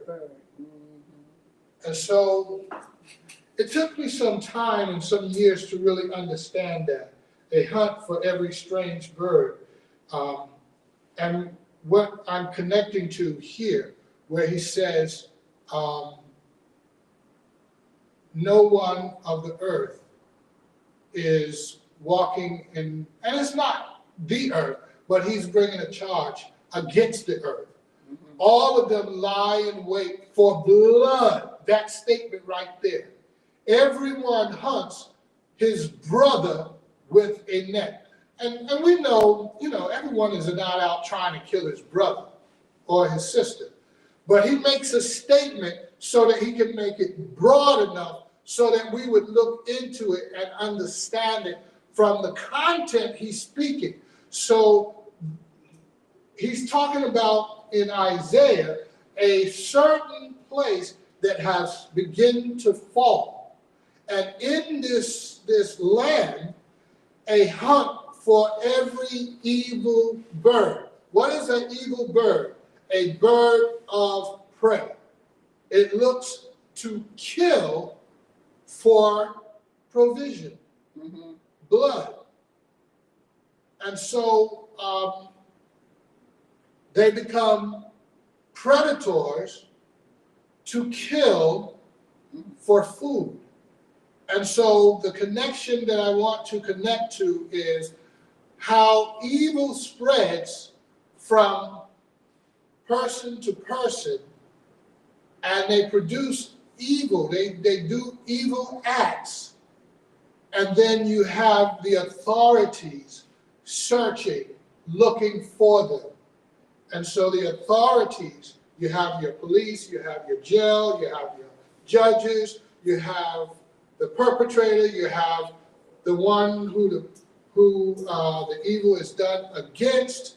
And it doesn't matter whether they're your sister, your brother, someone from your community, someone from another community.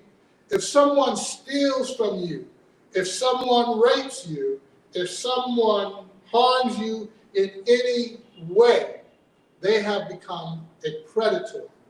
And so that's what I'm saying about the blood when it becomes a hunt for those who are predatory scavengers, always looking for someone to either take from, and that don't leave out those who are scammers. You have scammers, whether they are over the net, over the telephone, in person. They're everywhere. People are trying to scam people. People are trying to do all manner of evil to gain for themselves. But no, that don't mean every brother and every sister are trying to do harm to their own family. But they will generally go out, but they will steal from their own family as well. Because there's plenty of examples of husbands or wives becoming addicted, and then they will sell what they can from the house. They will take items out of the house, and you are missing things to support their habit. And until you figure it out, you don't know what's going on. But they will take everything that's not nailed down. I'm telling you, we are familiar with this character. We have seen it up close and personal. Any thoughts? Any points?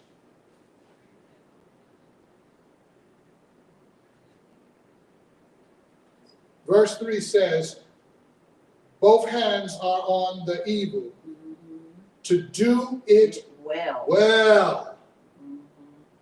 The prince asked for gifts.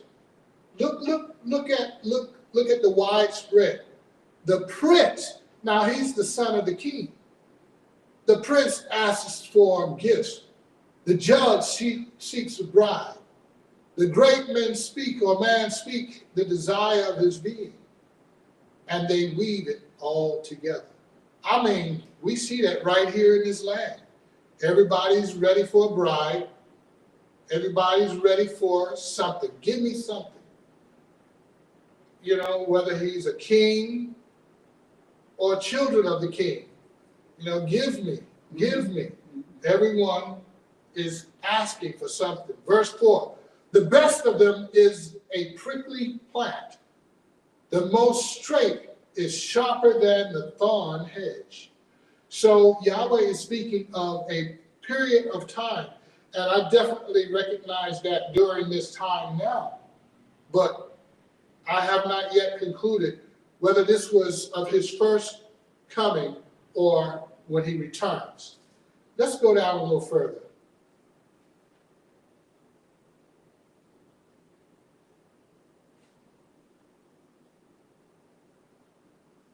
Verse 9. I bear the displeasure of Yahweh, for I have sinned against him, until he pleads my case, and shall execute right ruling for me, until he brings me out into the light, and I look on his presence. So that right there definitely brings me to his return, because we shall see his face when he returns. And let my enemies see it, and let shame cover her who said to me, where is Yahweh? And I know that that is part of what is spoken. Bring 10 in. Where is Yahweh your Elohim? Let my eyes look on her. Now see, or now she is trampled down like mud in the street. And so right here, Yahweh says, vengeance is mine. Back to as my father-in-law would say, let your righteousness be as coal heaped upon their head. So when they do evil to you, don't try to do evil back, because Yahweh says, vengeance is mine. And my father-in-law, he used to quote this all the time. Do good to them, because it is coal heaped on top of their head. And how can this be? Well, your righteousness now judges them, because they've done evil to you, whatever that evil might be. But you were only righteous to them. Now it stands up as a testament. And here is where the scripture says, and so I seek the one who is wrong. And so the one who is wrong, I judge. But the one that stood in righteousness, that one will not be judged, because they stood in righteousness. And then the wrong that that person did become magnified by the righteousness of the one who stood on the ground of righteousness. And so that's what we were talking about earlier, about the vengeance of Yahweh being placed on the head of the evildoer. Any other thoughts? Anything else in Micah chapter 7? Micah chapter 7.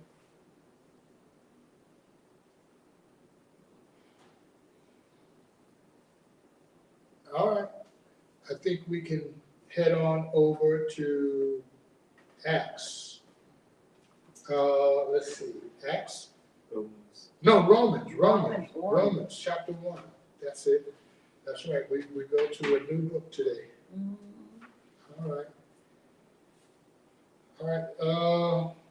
Who would like to read Romans? If it's a lot of verses, you can split it up.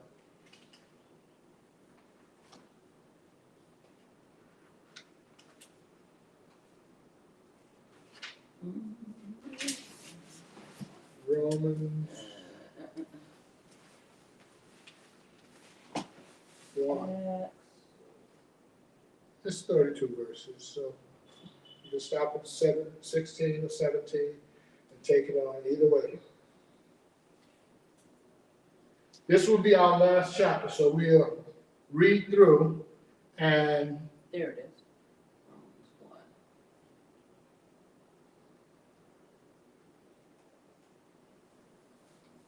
Okay. we'll read through and close out as we midrash through. We'll close out for today. And we do say thank you for those of you who are reading along with us. And as we go through the Torah, Midrash, and again, thank you for sitting in with Gravis, myself, and Caleb in our study session.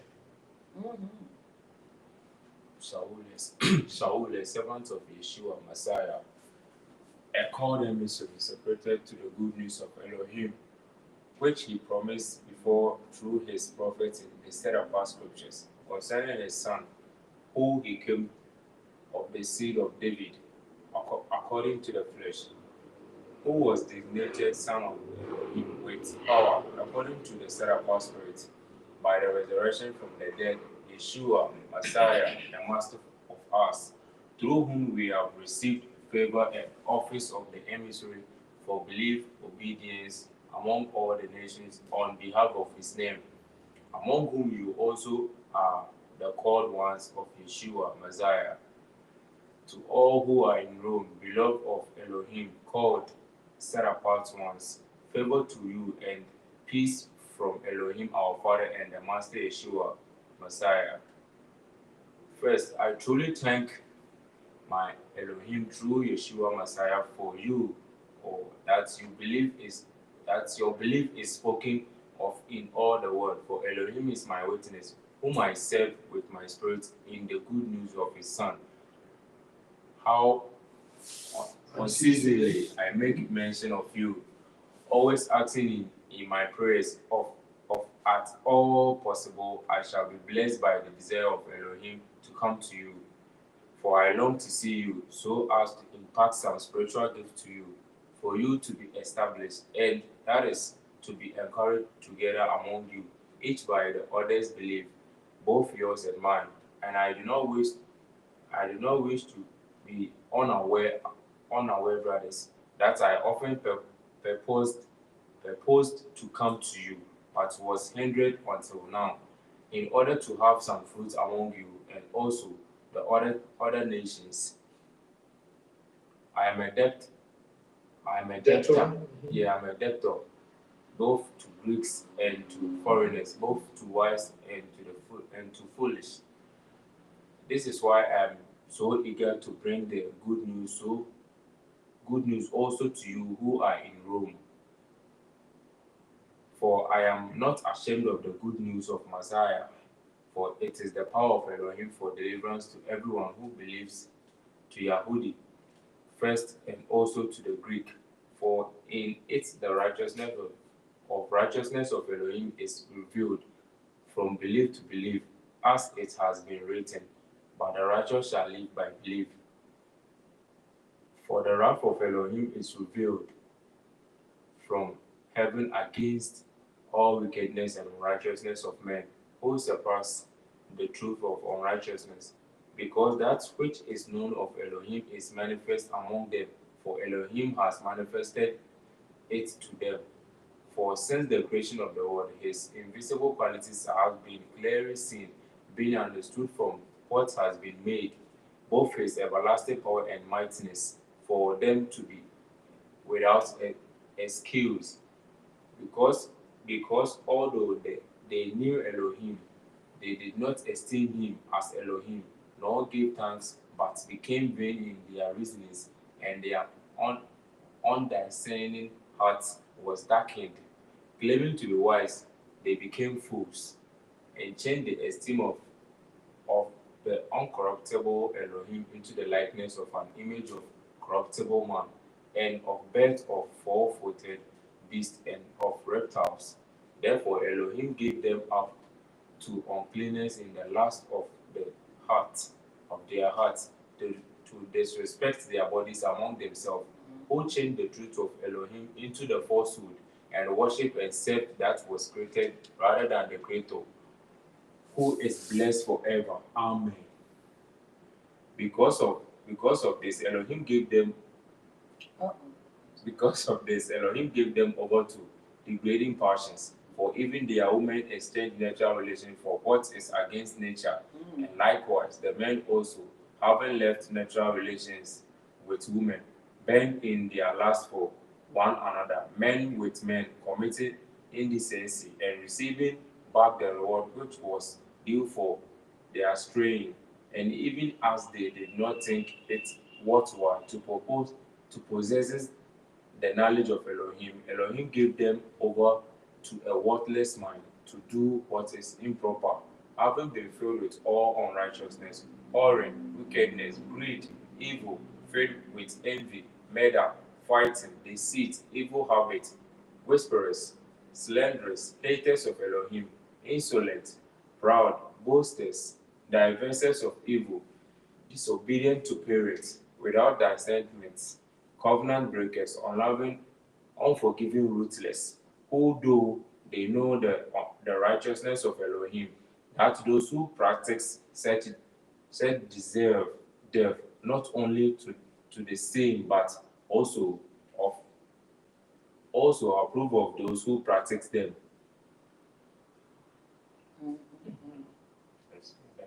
All right.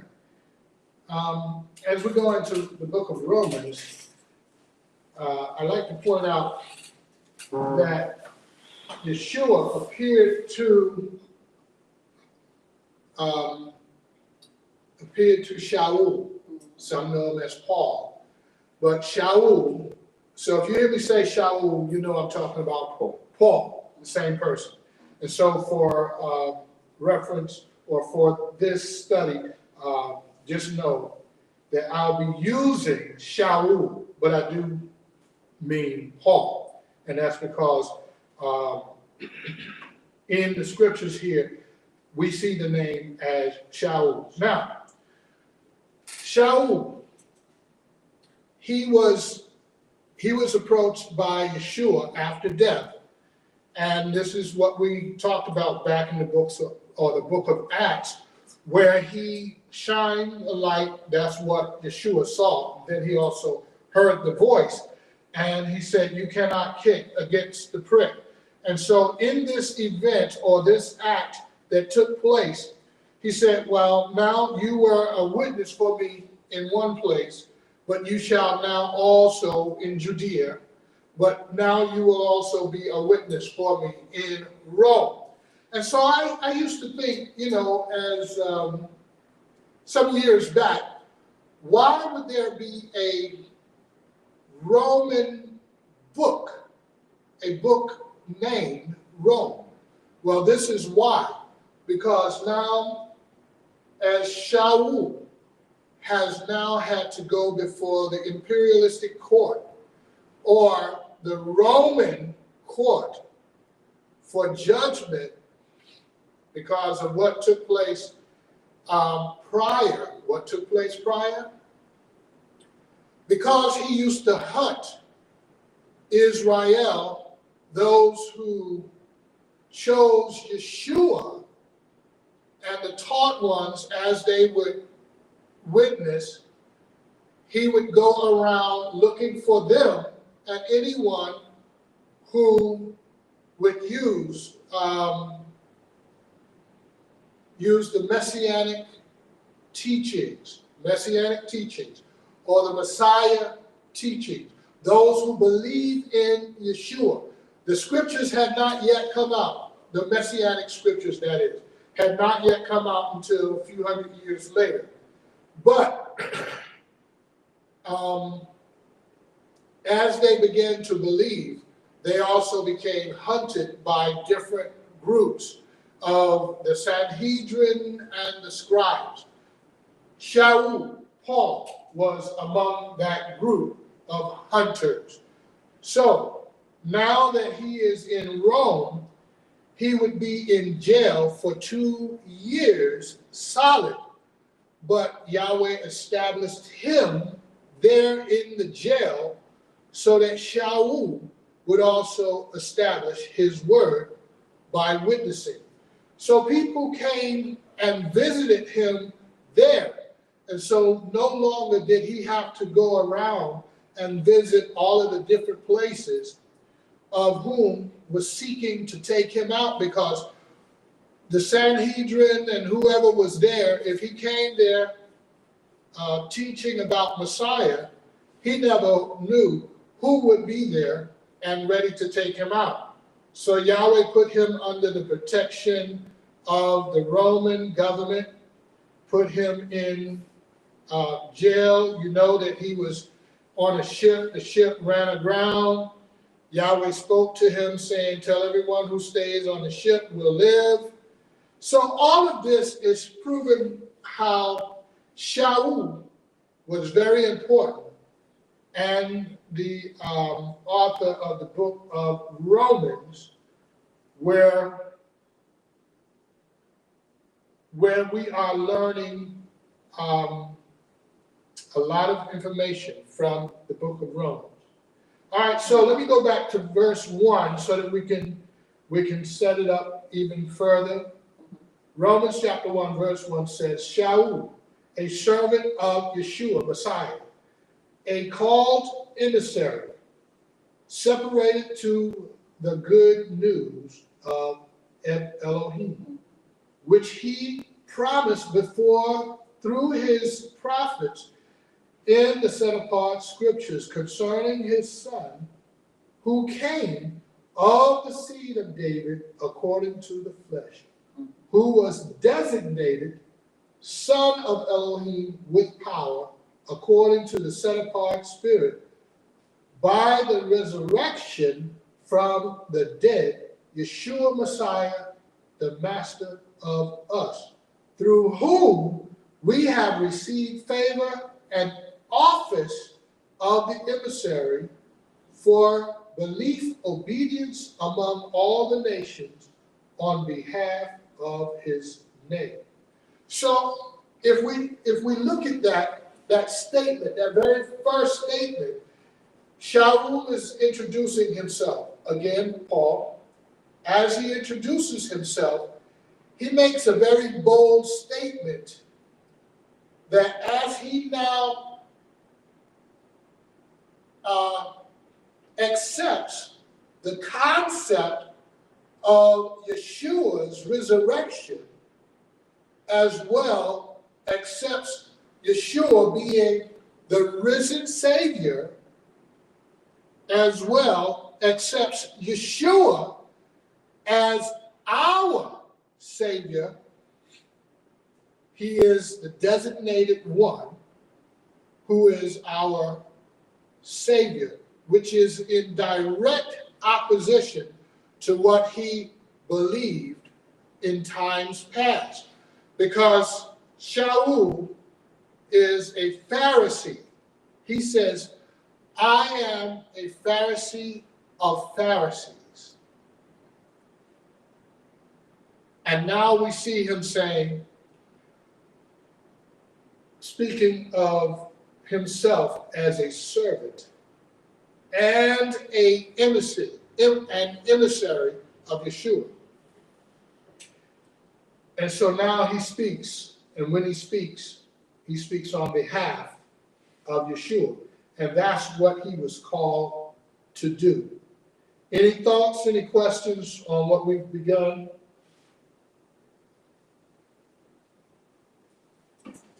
All right, so I'm going to go further into this. Verse 8 says, first, I truly thank my Elohim through Yeshua Messiah for you all, that your belief is spoken of in all the world. So right here,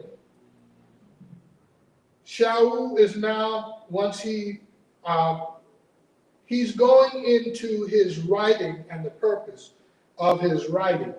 So as he now begins to expound on who he is and who Yeshua, the son of David, according to the flesh, but understand that he is his being is of the word.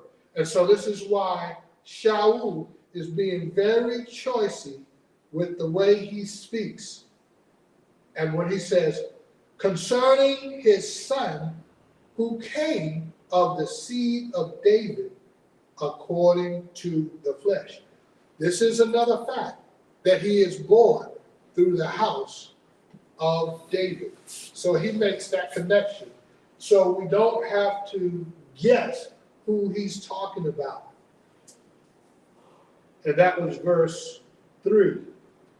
And so when he now in verse 8 says, to you all, he's speaking to anyone in the world who would now listen, and those who are of the messianic belief. Again, believing in the Messiah, who is Yeshua HaMashiach.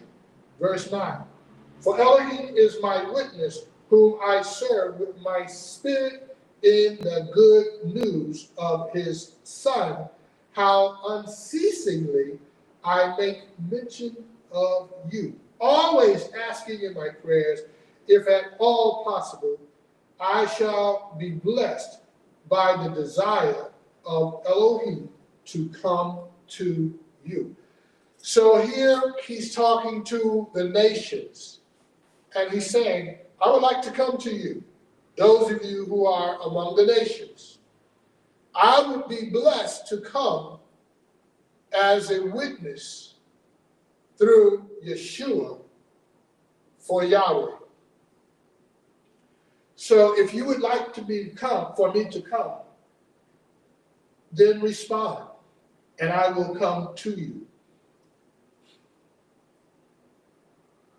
Verse 11, for I alone see you, so as to impart some spiritual gift to you, for you to be established, and that is to be encouraged together among you, each by the other's belief, both yours and mine. And I do not wish you to be unaware, brothers, that I often purposed to come to you, but was hindered until now, in order to have some fruit among you, as also among the other nations. I am a debtor both to the Greek and to the foreigner, but to the wise, both to the wise and the foolish. 15. That is why I am so eager to bring the good news also to you who are in Rome. So there it is right there. He doesn't leave the Greek out either, but he's saying, I'm eager to be here in Rome. So we're taking the beginning of Shaul's ministry in the nations or among the nations, and how he now becomes a very prominent figure scripturally to teach the nations, because Yahweh told him, Yeshua told him, you shall be a witness for me in Rome. So it is here that we see it is fulfilled.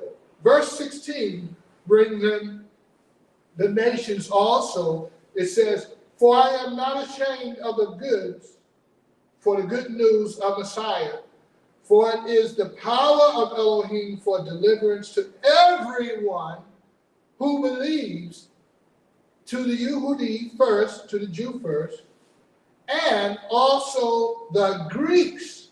So that brings in everyone, because we know Jew, Gentile, Jew, Greeks, your nations.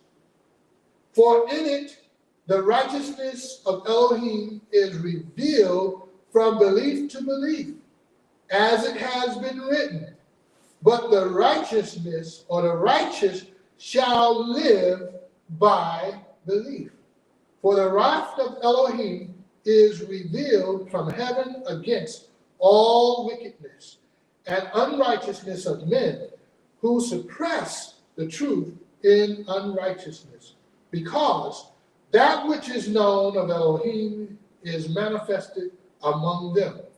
For Elohim has manifested it to them. So, among the nations, he's saying, and Shaul is very keen in this. He's saying that even among the nations, if Yahweh reveals himself to you, a witness is coming to also bear witness. So allow me to come to you among the nations as well. and I will come first to the Yehudim, and then among the nations. And so, from belief to belief, from me to you, from righteousness to righteousness. And so therefore, you won't feel like you are alone. You alone are getting this word. You alone have questions. You alone. So he does reveal the Torah in the Brit. Let me rephrase. He does reveal the law in the New Testament. He's not changing it, but many people says he has changed it, and he says we're no longer under the law. Not correct. Any thoughts? Any questions so far?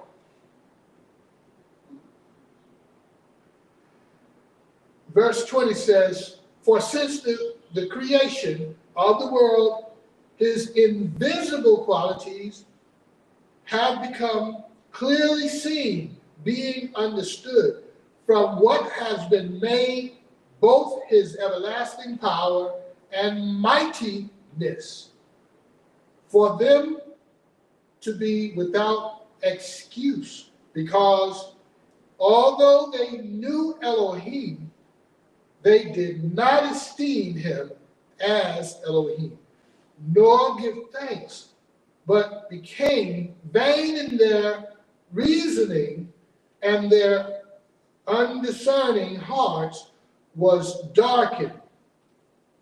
So he's talking about the Pharisees, the scribes, the taught ones, not the taught ones, I'm sorry, but those who received the Torah. They were righteousness or righteous in their own eyes according to the Torah, but they didn't see the Messiah. They were blind according to the Messiah. Let me go back to that. It says in verse 21, I'm at the last part, it says, and their undiscerning hearts were darkened. So if it was darkened, what was it before it was darkened? It was light. So the Torah, as from the beginning, foundation, it says, let there what? Be light. So they had the Torah, but it became darkened because they did not discern Yeshua. And those who discern Yeshua, some of them did not discern the Torah. So there's your foolish and your wise.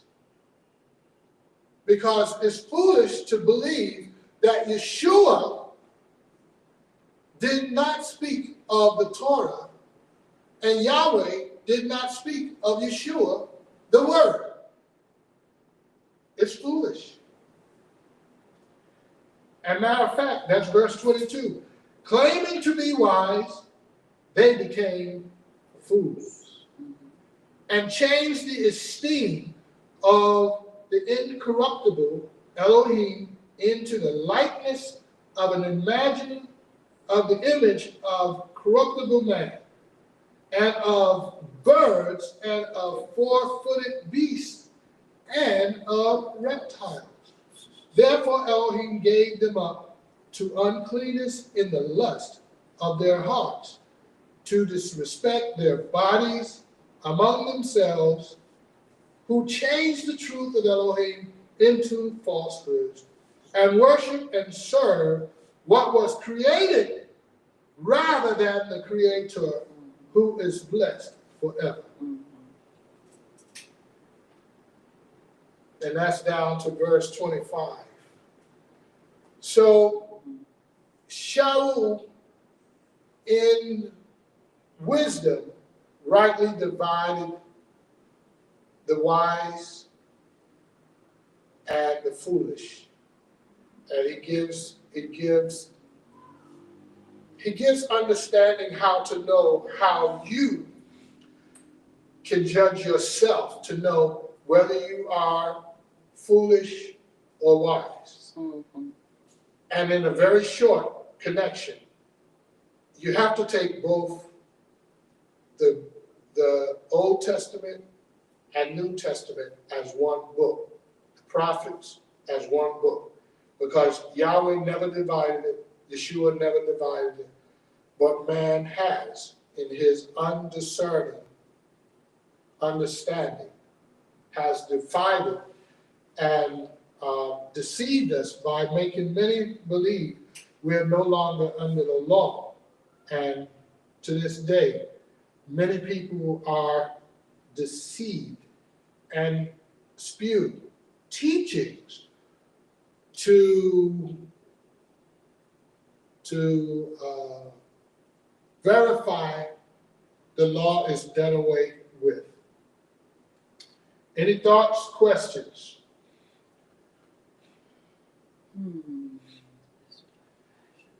I just wanted to bring out this point about when he was speaking concerning the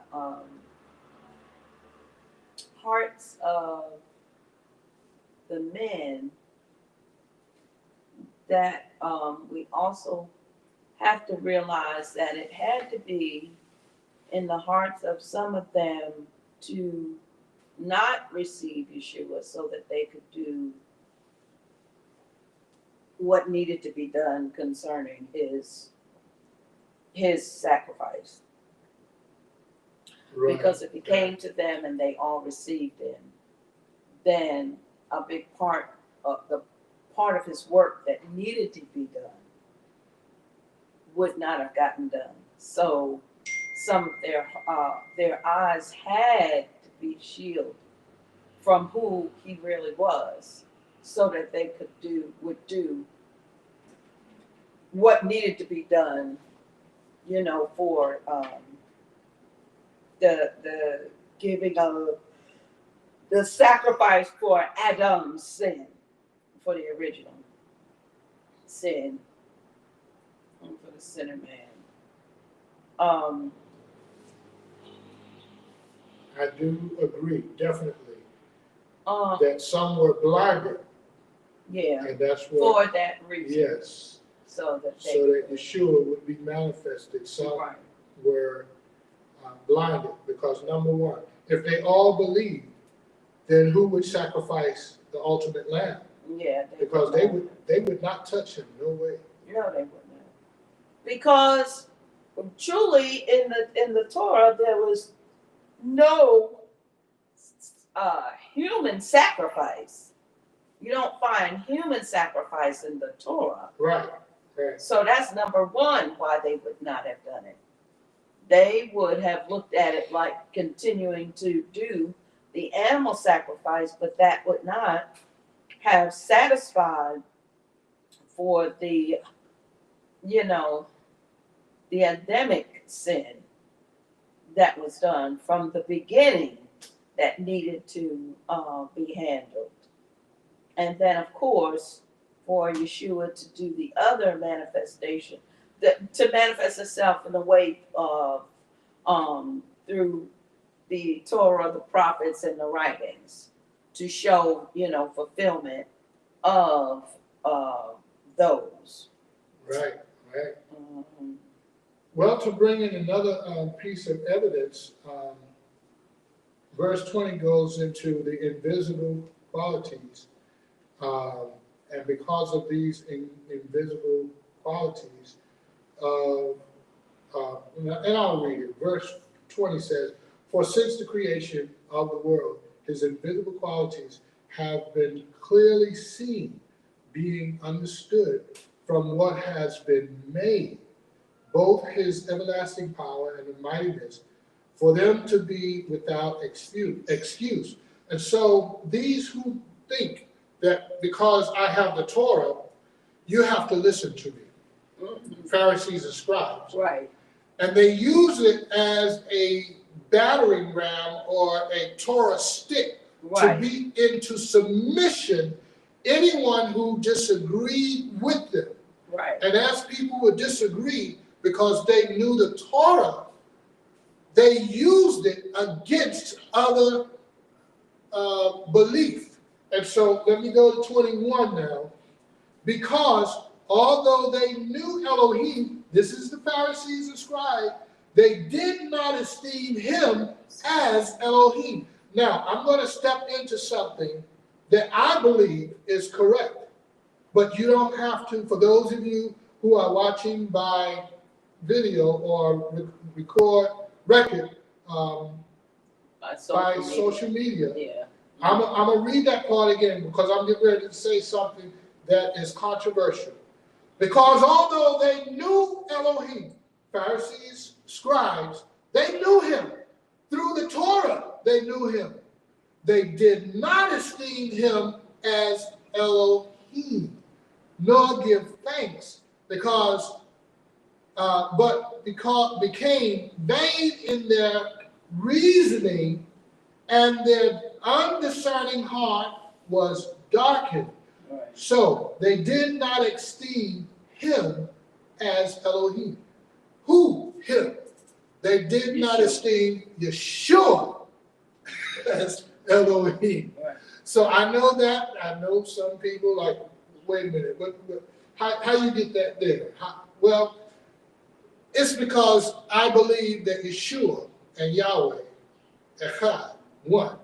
I believe that Yeshua is Yahweh and Yahweh is Yeshua. So when I read in the verse like this, the light always come on in my eyes.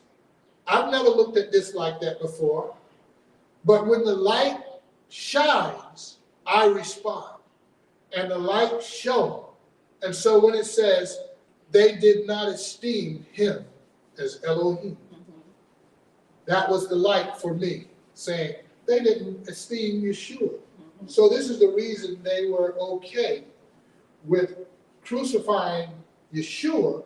Now they're ready to crucify Shaul, who was a part of that, but now is a witness that he rose from the dead. And anyone who now believes in him becomes a witness to him.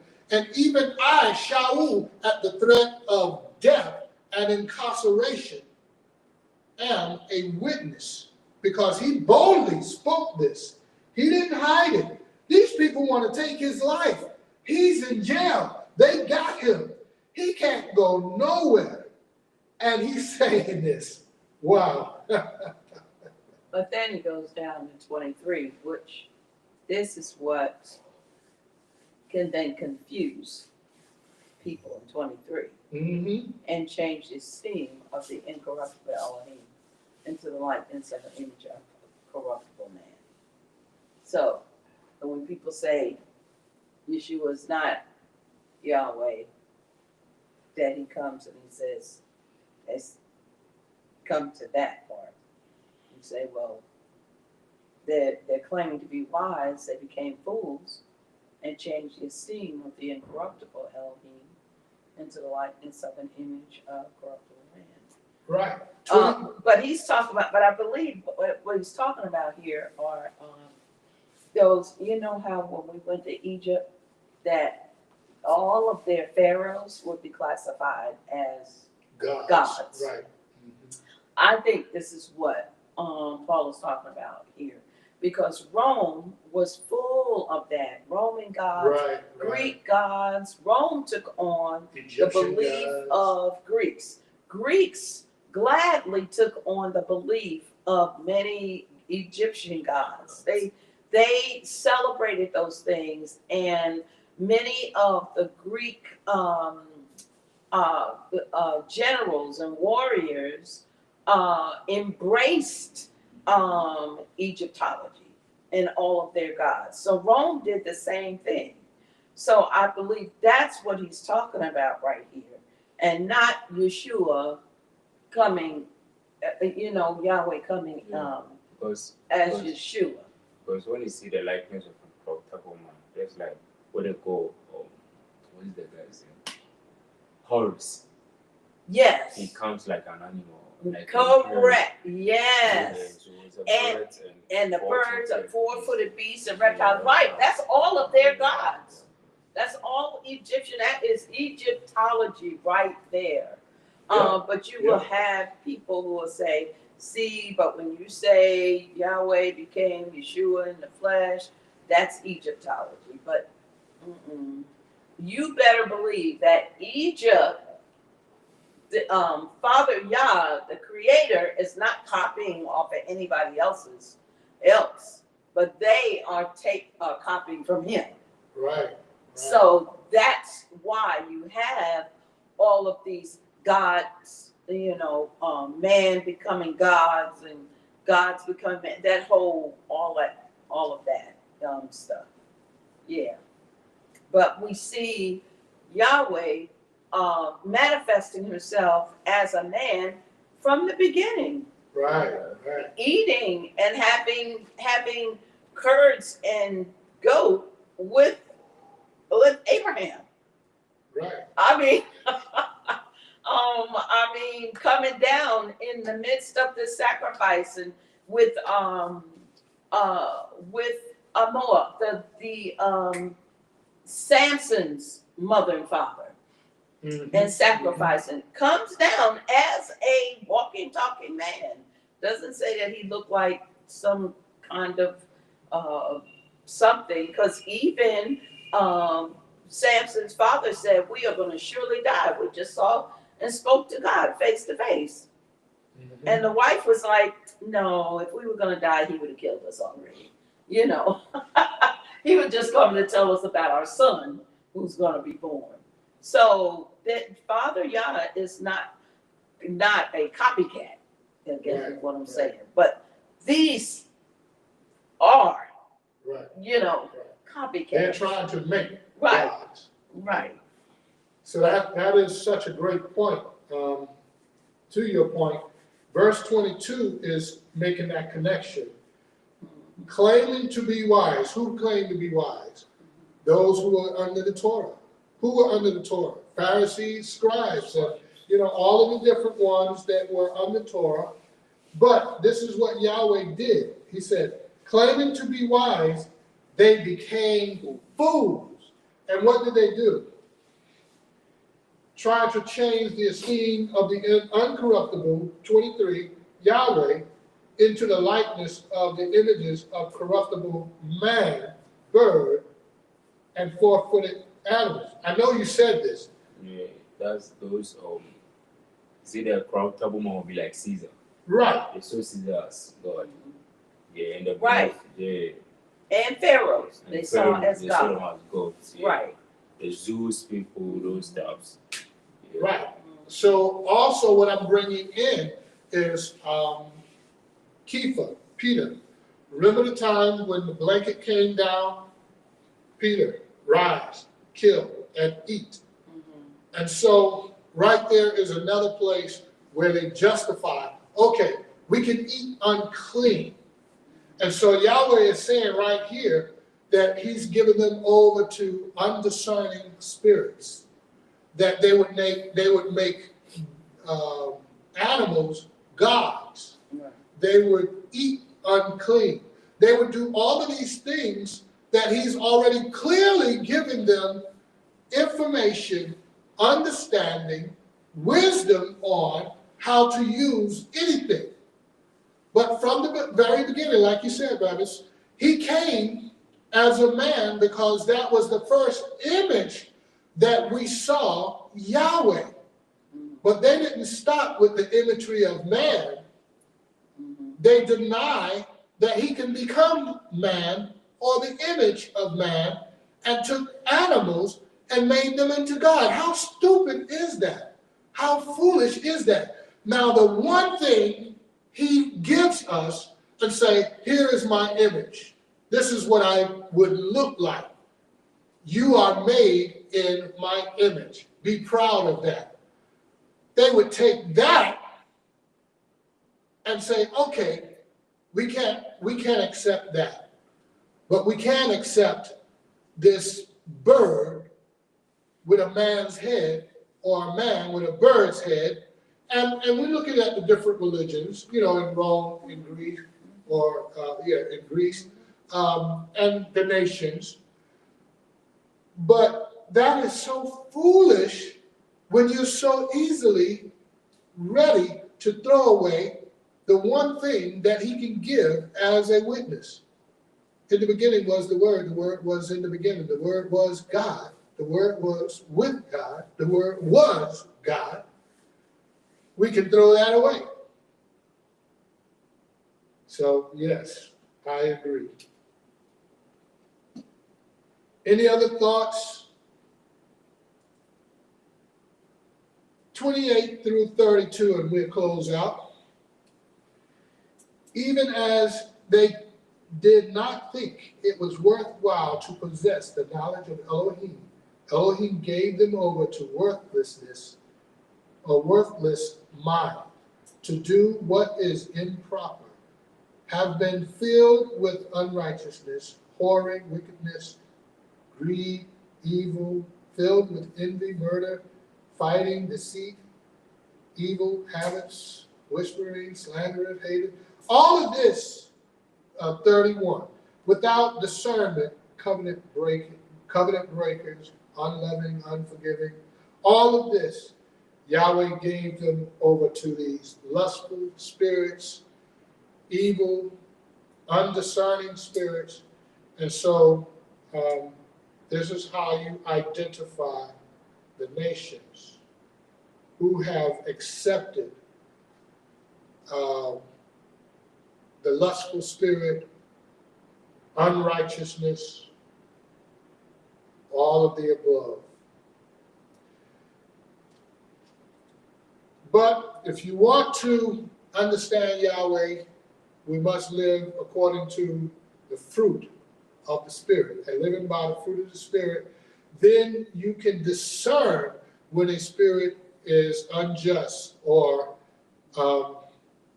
not correct, covenant breaker, whatever. You have eyes to see, ears to hear.